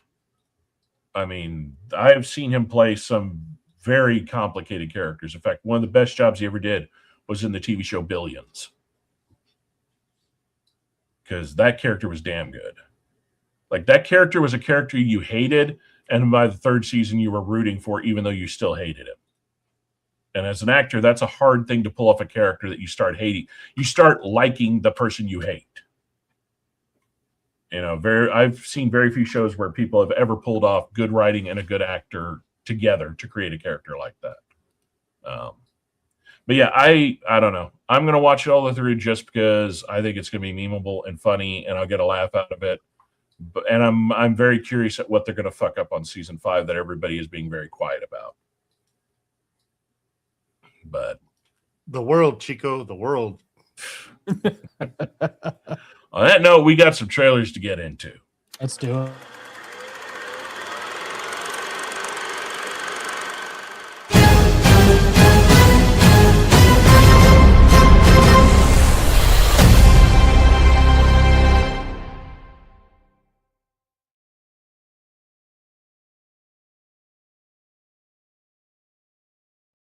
All right, so we got a few trailers to go in through. I'm going to read them out so we know what we're getting into, and then we'll go ahead and watch them, give our reactions to them.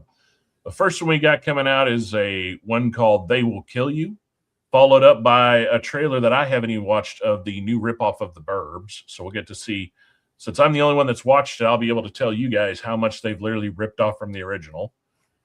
The next one is a interesting A24 film with Hugh Jackman called The Death of Robin Hood. That looks really good.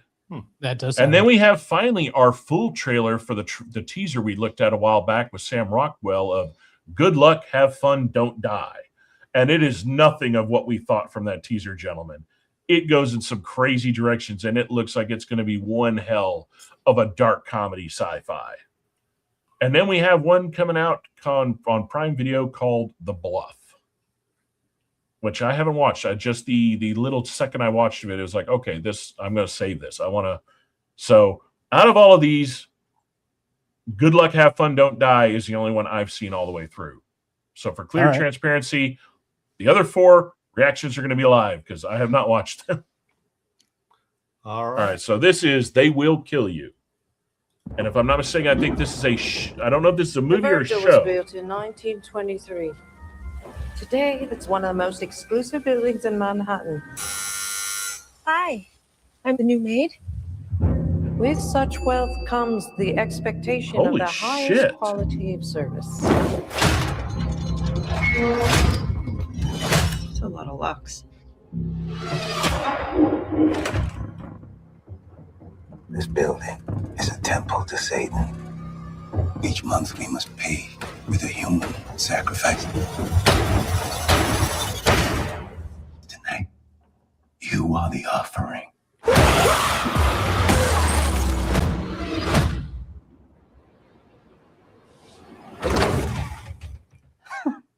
Gotcha.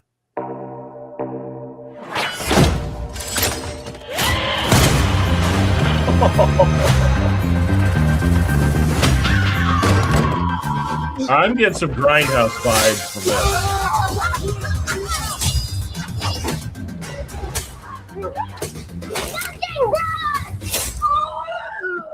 You little shit!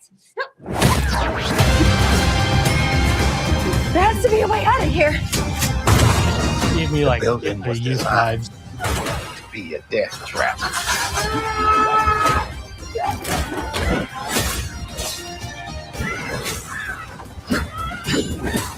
Our offering is on the loose. Be on the lookout. I just dropped her picture in the group chat. Fuck you. No, fuck you. No, bitch. Fuck you. Fuck you! I don't know what is going on in here. But Ray, I am in a forgiving mood.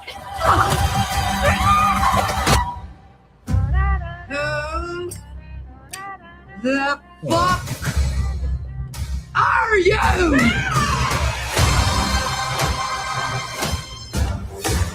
Can I say they actually got a hell of a cast for this thing?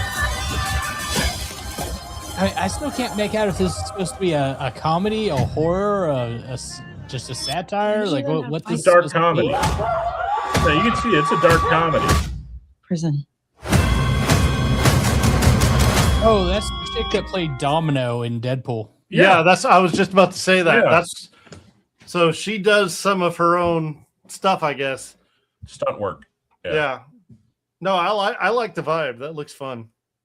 No, it looks like it's going to be fun. It looks to me like it's going to be right there with movies like Bullet Train, Aces Up, or what was Smoking Aces. It's going to just be one of those crazy, wild, fucking dark rides. Yeah. And if it keeps up the momentum throughout most of the film that this trailer has and the humor, it'll be fun. I don't think it'll be great, but it'll be fun. All right, let's hop to the next one we got is Peacock Original, The Burbs. I love how, they're like, it's a Peacock Original. No, you're ripping off an 80s, a fucking early 90s Tom Hanks movie. Or maybe it was late 80s. I can't remember when The Burbs came out. I think early 90s. All right, here we go. At night I can't sleep. I toss and turn. Candlesticks and Stop! You must be Rob Fisher's wife. Welcome to Ashfield Place, the safest town in America. We went from city loft to lawn so fast. I know living in my parents' house wasn't exactly part of the plan. Every day is the same thing. These people are crazy. It's the Burbs, babes. So what's the deal with that old Victorian house? It's haunted, hasn't it? There have been whispers of murder. Who would move into a murder house? I did see him in the woods. I'm not sure what he was up to. I had to give him space. I was nude. In the woods? I was moonbathing. House needs a lot of work. But it has good bones. Who says that? The girl from the suburbs disappears into thin air? He's hiding something. I think we should investigate. I feel like Sherlock Holmes. Tell where I this think if is anything, going. I'd be Sherlock Holmes. Don't accent privilege this. You can't just break in. From a legal standpoint, we're not breaking in. Okay, we're walking into an unlocked house. investigating a joint for traps. She keeps asking questions about the house across the street. What'd you tell her? What is there to tell? Well, let's rephrase it, honey. That's not breaking and entering, but it is called criminal trespassing. Yep. Yep, I just peed a little. Your mind's playing tricks on you. Well, it's not him we need to be worried about. You learned that from a podcast? Oh no. What's happening? Which one of us is the murderer? Your face. The safest town in America has a lot of people desperate to leave. The original movie had the creepy house, the weird fucking neighbors, in the sense of everybody was kind of nosy and knew everybody. But what separated it, the original, is the house belonged to somebody everybody knew. And then he went on vacation, never came back. Then this new family moves in, and the new family literally looks like something that crawled out of the hills have eyes. They're creepy. They're off. This has replaced all of that with the average looking white dude. And she just happens to be, well, what she is. I'm sorry. If this thing is not laden with some type of fucking, whitey bad retrospective, I'll be shocked. I'm sorry. This should not even carry the name The Burbs. The only reason they did that is because they know people that ever knew anything about the original are going to watch it just to see the difference. If they named it anything else, this would have been a straight to video. Nobody would have fucking paid attention bullshit. Yep. And so far, half the people that have in it are not people I ever have really cared for in any of the roles they've ever played. Do we want to finish it? I mean, we might as well. We're right here. Yeah, let's close it out. This project is a little bit complicated. Aren't small towns just the best? It is the safest town in America. What are we doing? Let's go. I think this place is going to grow on you, Okay. Playing tricks on me. Well, they kept the one thing with the dog bringing the femur bone to him. That was in the original. Yeah, I'm not going to watch it. I'm sorry. Yeah. I will watch the people that react to watching it and rip at a new asshole. Because now they're making it. How can you take a movie that wasn't literally like only an hour and a half long and turn it into a fucking series? Seriously? There's nothing that you could fill that with to make even 8 episodes be worth watching 8 fucking episodes. I have high hopes for this one. That it's epically horrible and we have a lot to laugh about? No, this next one. He already switched to the you mean, yeah, okay. So yeah, now we've got A24, Hugh Jackman, The Death of Robin Hood. Would you like to know a secret?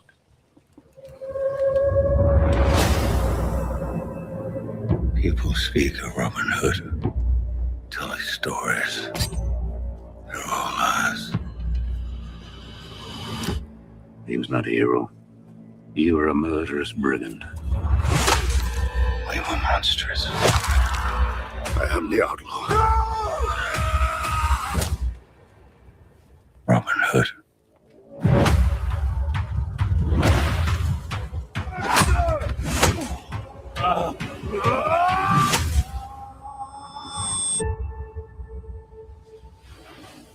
Groweth sad and bloweth mad and springeth the word anew. I owe you an apology. You begged for me to let you die. Lena Headley. What's your name? You recognize that, right? What's that? The woman. That's Cersei, that's Cersei Lannister. Okay, that's what I thought. Yeah. Can you make for me? I'm going to make you a bow. All right. What happened to her? Terrible things.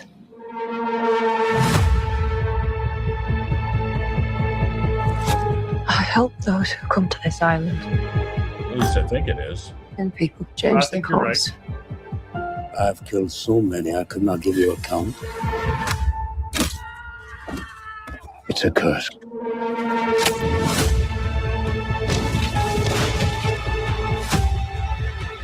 There are bad people out there. I fear our blood debts will follow her.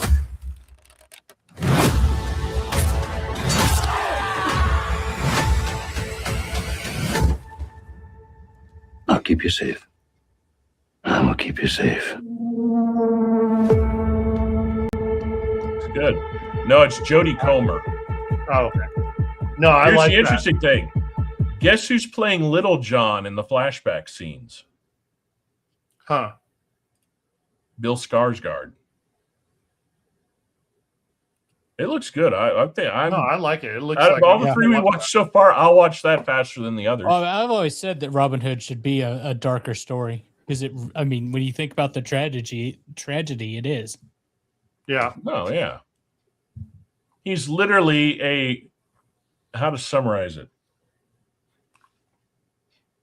He is a rich man who comes home losing everything and has massive PTSD. Yeah. And literally looks at the people that stole all his shit and says, "Fuck you, motherfuckers." All right.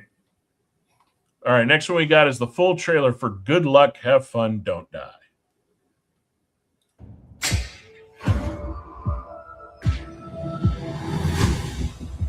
There's some shit that's about to come down that I can't prepare you for. It's gonna try to give you everything you ever wanted. But in the end, it will all be a lie. Are any of you even listening to me? I traveled here today to tell you that things do not go well for you in the future. But tonight we got a shot. There's a perfect configuration of people in this diner that can save humanity. What happens if we fail? I really don't like to say it out loud. It's kind of a morale killer.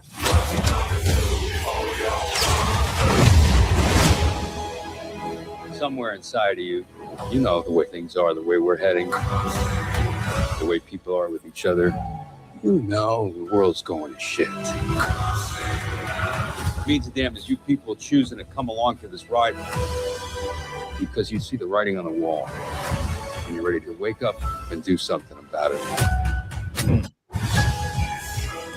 There is a chance you will die tonight. Those are real bullets! But I truly believe you could be the group that saves the fucking world.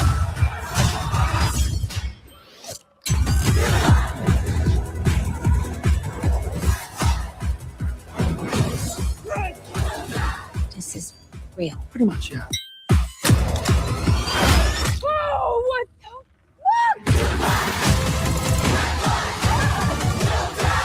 Your entire lives been building to this night. It's gonna be okay, or it's not. I don't know.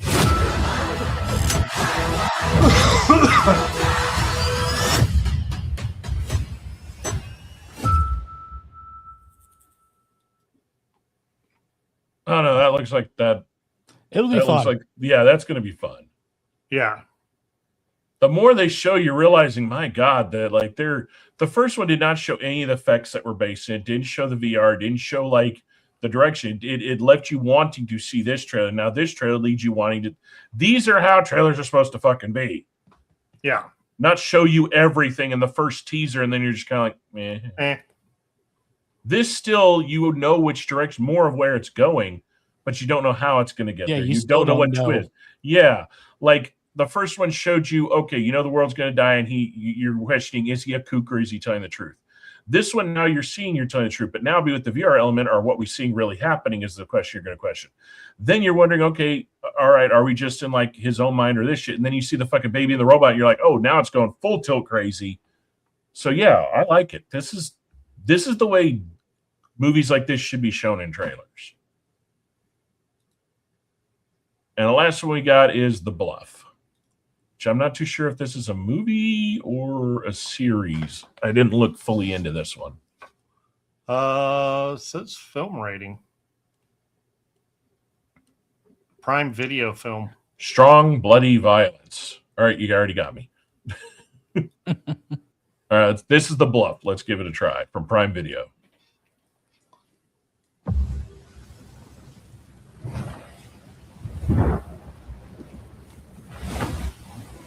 The bounty I seek is worth more than any gold. Oh, that's Carl Urban. Mm-hmm.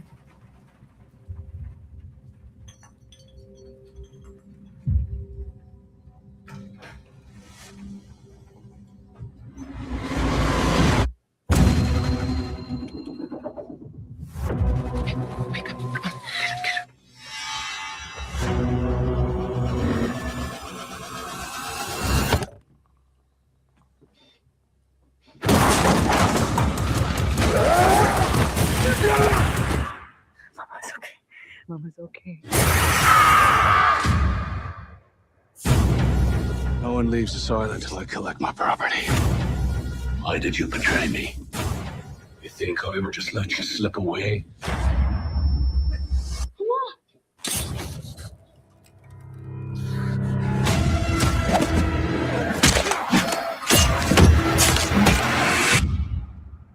We have secured the woman. Have you now? Oh, what's his name? Oh, Jamal Marsden.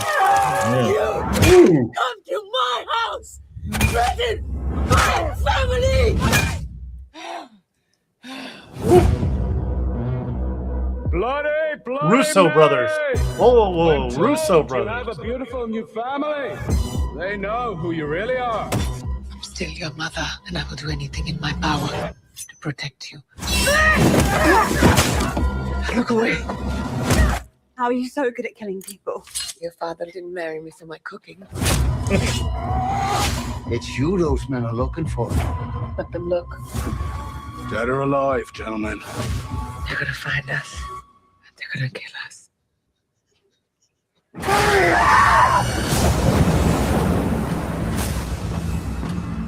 You miss me, darling. This only ends. The sand soaked in his blood on mine. I'm already sort of sold for the simple fact that Carl Urban plays a really good bad guy. Yeah, he does. Yeah. Oh, but I'm gonna watch it. It's gonna be good. You know what I'm loving is if you look at the scenes where she's fighting, it's not girl boss fighting. It's believable. She's stabbing at vital points. She's not taking him down as single. She takes that conch shell and hits him 5 times to crush the skull in. I mean, this is bloody brutal in the sense of if a woman that size was taking on people like this, that's how you would fight. Yeah. And that was the first thing I thought too with the conch shell there. I was like, oh wait, they're doing it right. Okay, cool. Yeah. Let's go. Well, too, like when she stabbed the guy or when she when she stabbed the guy up the leg and then went right up the artery. I mean, yeah. The other guy, she just takes the knife and takes his freaking Achilles right out.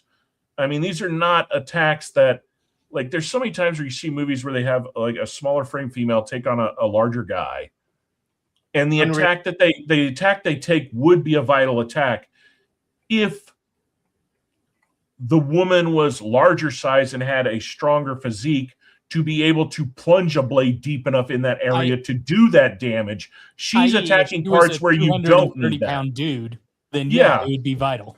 Yeah, but so far, what the quick scenes they showed of like where she's stabbing them, that's fatty meat area. You don't need. You're not trying to go through bone or massive muscle. You're going right in that fat of the leg and anybody that's filleted deer open, that does not take much to take a knife and slice that area down. And same on I would assume on a person if you're not hitting bone or sinew. Yeah. So then it's Russo brothers. I mean, the Russo brothers, I've liked a lot of the things I have seen by them. Yep. So this looks really good. I'm kind of shocked. And this is probably going to be, I'm wondering if it's a Prime Video, that means it's going to be a straight to Prime release, which means there's not going to be a paywall. If you're a Prime member, it's already there. Yeah. So that's an even bigger bonus. So it looks like They Will Kill You and The Bluff, the first one and last one we saw today that we reacted to, are going to be straight to release of platforms they're on. The Burbs, which I'm not going to watch, fuck that. That's if you got Peacock, you'll be able to see that. So Good Luck, Have Fun, Don't Die, and Death of Robin Hood right now are the only two that are actually going to be that we watch today theatrical. That they're going to be like, you're going to have to pay to see them until they become free on whatever platform they eventually dump on. Which honestly, Death of Robin Hood and Good Luck, Have Fun, Don't Die, I'd pay to see both of those. Yeah. Even if it was paying ahead of time on Apple or something to watch it. Yeah. So yeah, I was kind of shocked. That's the first time we've done some trailers that I hadn't watched most of them, and just off of the quick premise that I saw, those were good. I like both of those.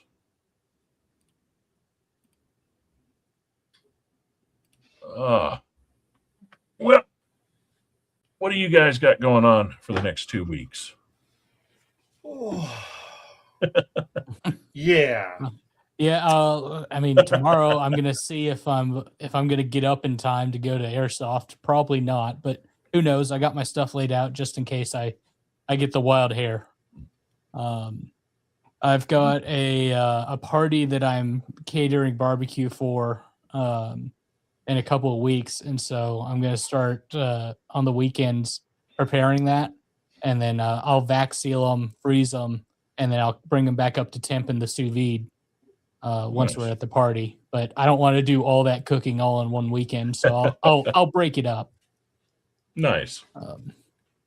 What about you, Shark? Oh, I'm kind of in hardware mode around here, doing the rack and looking at how I'm going to build out my NAS because my Buffalo drive decided to take a caca.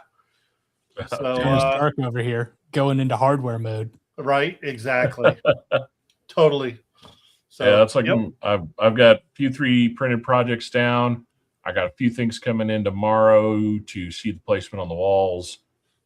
Then I guess after next podcast is probably when I'll get with you, Shark, and we'll tear this down and get everything run permanent. Because I'll need some help moving the bigger pieces. Other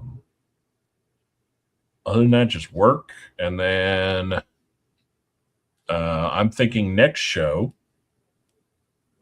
So since we're going to do it in 2 weeks like we always do, I say next Saturday, we plan in the evening, maybe stream, not stream, but let's all get on that because as of tomorrow morning, 4.6 is open to everybody. Okay. Yeah, it's going full open wave. I say we get on, we play some 4.6. If Dig and his crew are doing some stuff, maybe we can hop in with them and fuck around. And if all goes to plan, I'm probably going to reach out tomorrow to Dig and see if maybe he wants to join in on that show. We do a cap out on engineering and all the new fun shit, especially now that certain ships have night vision. And all sorts of stuff. I'm so ready to do engineering for all this. I've been doing some of it. It's a lot of fun. Shark will get to wear his new piece of armor that I sent him. Did you see that? I didn't see it. You just sent it to him. Let me show a picture of this real quick. These look pretty cool. Where did you go? Go to my hanger. Sorry. So these were attributed to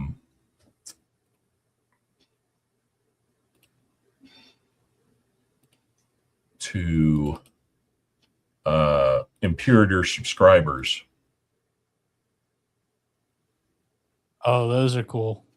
So their skulls. It's like some of So the. If I can get a few more of these, I may gift them to everybody, and I think that should be when we decide to do some less than friendly operations. Oh, that'd be our helmet of choice. Very, I think very I think they are. They're medium. They're either medium or heavies, so they're not a light helmet.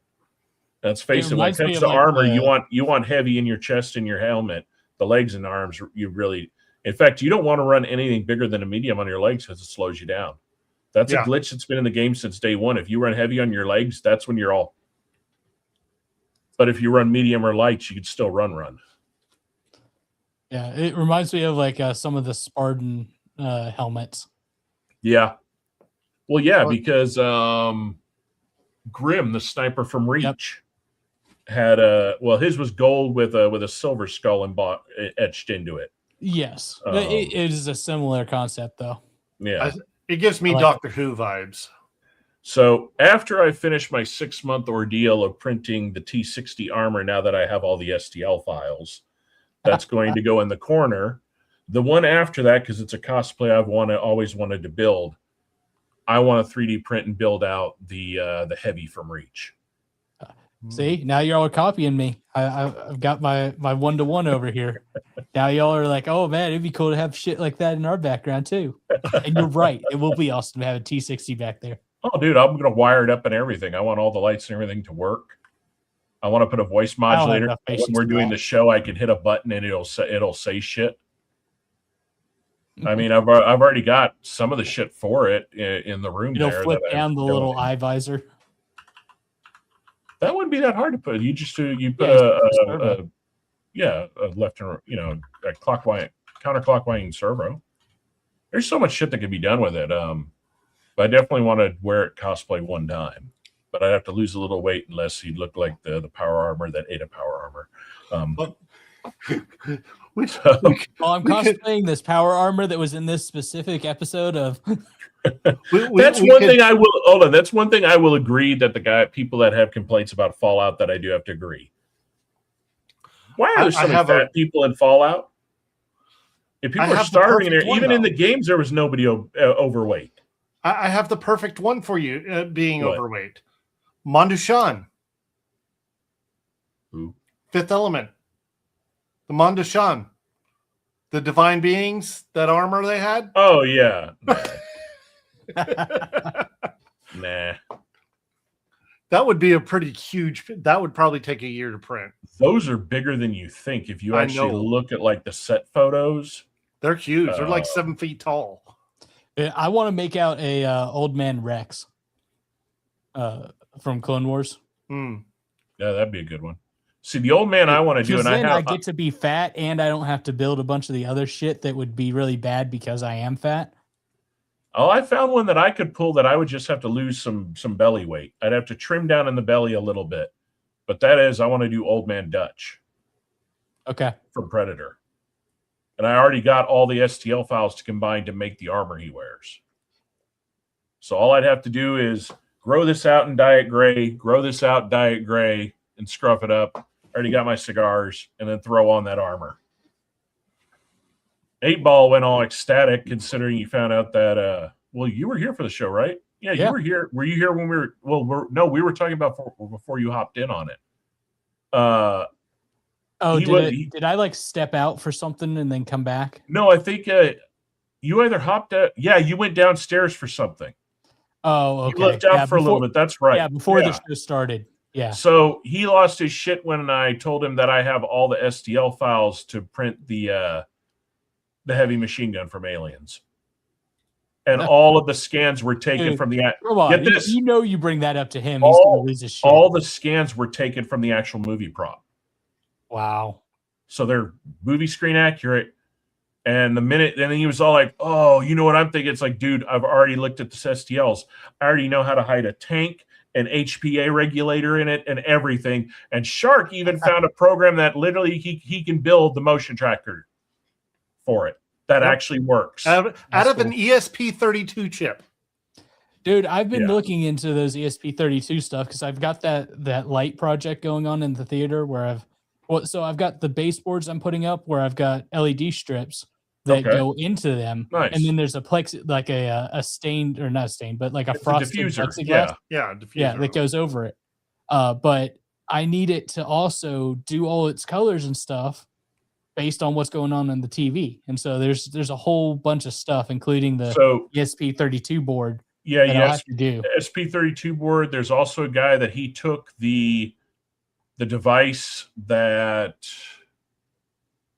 it's not Govee because it'd be expensive if it was Govee. It was one of the other companies that it's a device that you plug your HDMI into, and it was meant for computer monitors. Is it? But what Philips he did? Hue? No, it's not the Philips Hue. This is something completely different. Philips Hue is more expensive than Govee. Yeah, no. What he did is this was a knockoff from fucking AliExpress. And he basically plugged the HDMI and plugged it back out.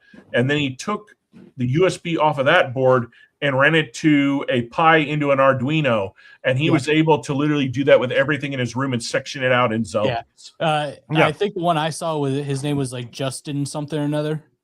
But we've been in contact. We've been in contact with that guy. There's like 3 guys on YouTube that are big into doing all that, and I think I know the one you're talking about. But we reached out to him over Christmas because we're doing a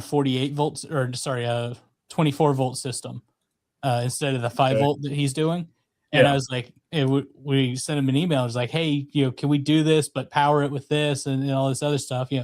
And he was like, yeah, I don't know how much of it I should say, but I'll say it anyway. But he said he's coming out with some new products that are specifically for that, to be able to do that higher voltage. So I'm going to wait for that, and it's going to be awesome. There is one guy out there. One of you two might know the name. Adrian called me today asking me if I could print a helmet for him because his printers aren't big enough. He'd have to splice it, and he doesn't want to chop it. Yeah.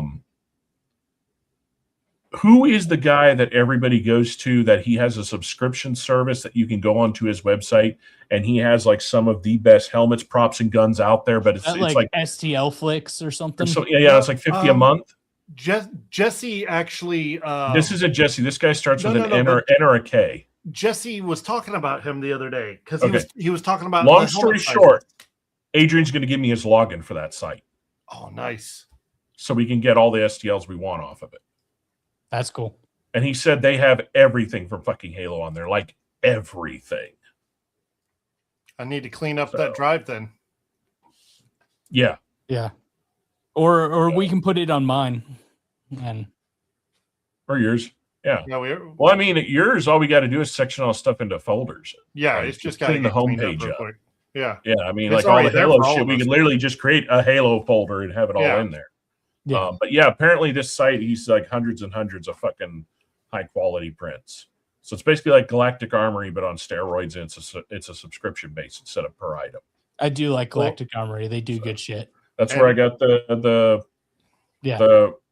Ace of Spades revolver and the Halo thing were both Galactic Armory. And I've messaged him and I even asked him, I go, hey, do y'all take requests of like consignment to build, another STL file that you could eventually sell? And he said yes. And I sent him. I told him I have not found anyone singular, like how he did the Ace of Spades was perfect. It was easy to assemble, easy to follow, perfect to print.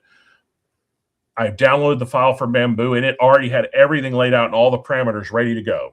So I didn't have to do shit, but make sure I had the filaments in the right spot and hit print. That's cool. I'm asking him to see if he can do the same thing for Johnny Silverhand's revolver, because both prints I've done, I don't like them. There's issues with them, and there's parts I cannot get to print because the actual part file is dog shit for that one piece.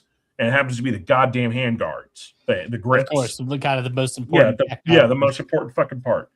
I asked him to do that one. And then what was the other one?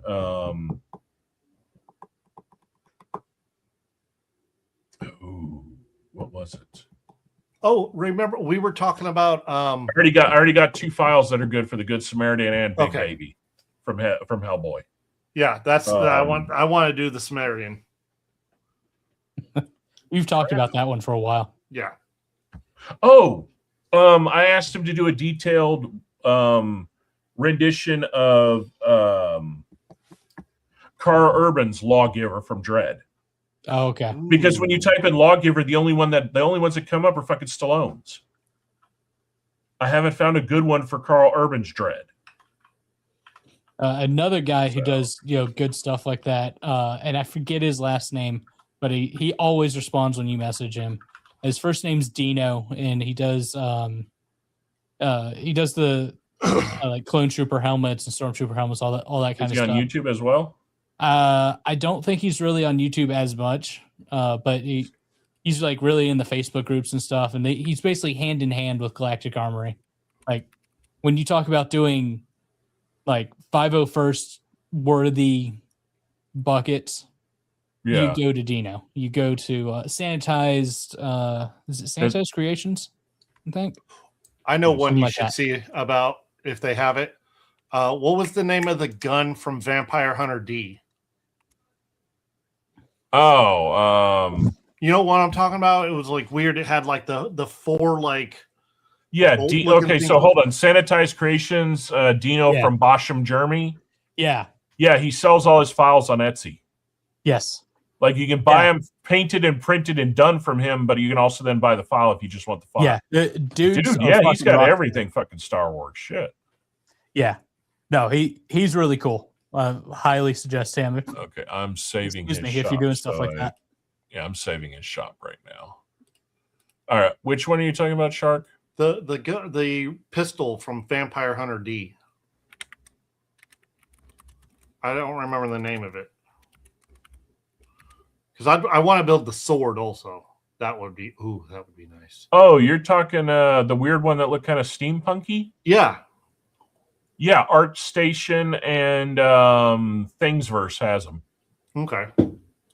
I forgot he had a pistol because I always pay attention to everything else. Well, because he had the sword was the primary, but he used that pistol as a backup. Now, I'm gonna do swords, lots of swords. Of course you are. Well, I'm probably gonna have 2 swords back there if a friend of mine comes through. Apparently, and I don't want to know how, the less I know, probably the better. He has tracked down 2 of the swords that my dad actually built. Ooh. Oh. And I want them back. One of them is a real sword. It was Edo period. So it's about 220 years old. But all the furniture on it, my dad made. Because he only got it with the blade only. And the second one was one of the blades David Kwan made for us. And again, all the furniture on it, my dad did. The first one, I don't know if it's what he says that he couldn't get me better pictures. But the second one, I knew it was what it was immediately because the minute he showed a photo of the scabbard, I even messaged him. I go, I know that sword. I want that one. He goes, are you sure? And I go, the scabbard alone, I know that. And he's like, how? And I go, because I know I painted that fucking thing. And it was a nightmare. Because it had gold flake in it. And it was literally a shellac black stripping away into a burnt red. And it took me 7 tries to get that to come out the way it did. Like that was probably the most nightmare scabbard I have ever painted. And it was all automotive paint, which was even harder to work with. I still got to figure out some of the blank spots on the wall. I just put up the challenge coin holder. Well, I know what should go behind you hanging up and down. Below Rex's helmet, you need his gun. Yeah. Or his cross blasters. Well, so that's not Rex. That's Fives.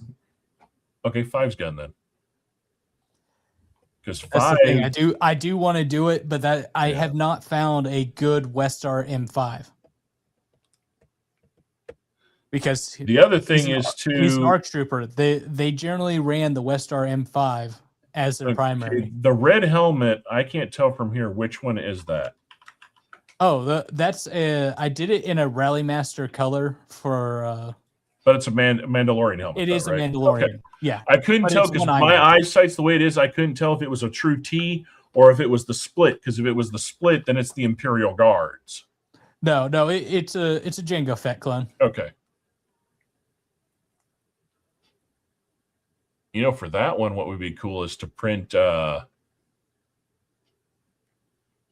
what they call the mechanics, which are the metallic silver blasters that Mando uses, and put them on the wall like this, opposing of each other. I also want to get this one. Oh, this one. Okay. Done up full sized, but my printer doesn't do it big enough. There's story behind this one. Okay, so hold on real quick. On that one, is that the size the STL file is? Or did you shrink it down to print it? Actually, I had to scale it up because it was for a video game. I had this made for Arma 3 for the Mandalorian unit, House of Din, that I created and ran. And this is the actual file for the helmet I wore in game. Okay. The idea behind it is that the front part is Mandalore's mask. All right, put it closer to your head. Oh, so it needs to go up for about 25% then. Yeah, easily. it does. Okay. And as you see, it's pretty long. How long? How many mil? No, that'll even 25%, that'll print on mine. Yeah, I might ask you to do it. You got to remember, I sized it up, turning it cattywampus, so not putting it face forward, but turning at a 25-degree angle. I can print a full-size wearable T60 helmet in one print. Okay. That's the max my machine can hold. And it's not due to this. So mine is 340 by 320 by 340. Which is that's actually slightly bigger than mine. I think mine's, mine's 380 in height, I think. Yeah. No, your made bed slingers should probably have a higher height. Because mine would do 380 if you didn't have the bumpers on the bottom stopping it from slamming into the base. I get work, but I would have to have you size it to the correct head size. Well, I already talked to somebody on how to do that. So what you do is you take a measure for doing clothing, and you measure around here in millimeters. Then you measure here. And then you measure from ear around the base of the chin this way. And there's a program that a friend of mine sent me online that I can put those measurements in, and it will create a oval shape to then throw into Thingiverse. And then Thingiverse, we scale up your STL and you slip it in it, and from every angle, once you see it fits, now you got your print that'll fit. Yeah, mine's 320 by 320 by 385. Okay, so you lose a little bit here, but I gain. So I'm bigger here, same here, but you're higher here. Yeah.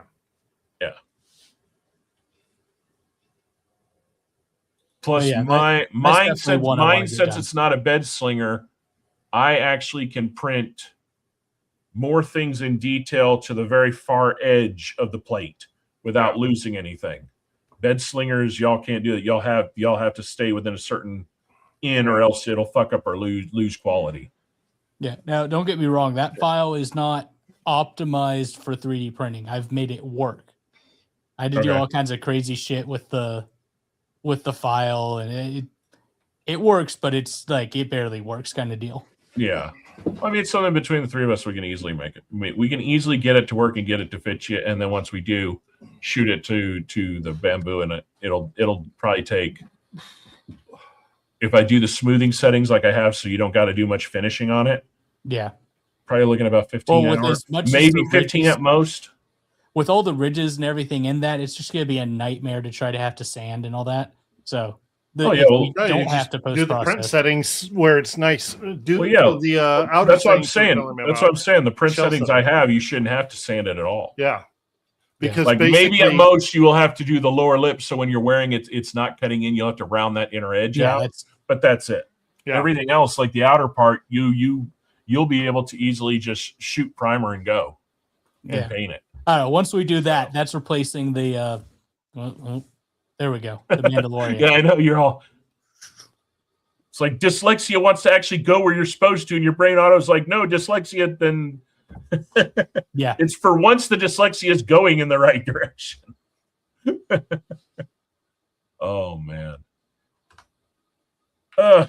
Well, it was a good show. I think it's a good point to stop for the evening. Everybody, thank you for watching. Please, again, like, comment, subscribe below. We do this every 2 weeks. Maybe at some point we'll be able to do it every week, but right now that works for us. Plus, it gives us more stuff to talk about. There's a lot of good shows. We'll have some Star Citizen shit to show next show. We'll have some coffee stuff to talk about next show. And on top of it, we'll be able to talk about we'll be 2 episodes in on Knights of the Seven Kingdoms. Ooh, so yeah. Fingers crossed we get some really good 2 for episodes. I'll be able to grit and bear through 2 more episodes of God Awful Starfleet Academy to talk shit about. And hopefully we'll hear some more news on if Filoni is going to be the hope we want, or if he's going to bring back the Sith and fuck us up the ass. So one way or another, at least we'll get Star Trek and Star Wars, but it may not be the Trekker Wars we want. Again, thank you for joining. Remember, always out there, be cool to each other, stay safe, and at most, stay heavily caffeinated and heavily opinionated. We'll see you next time.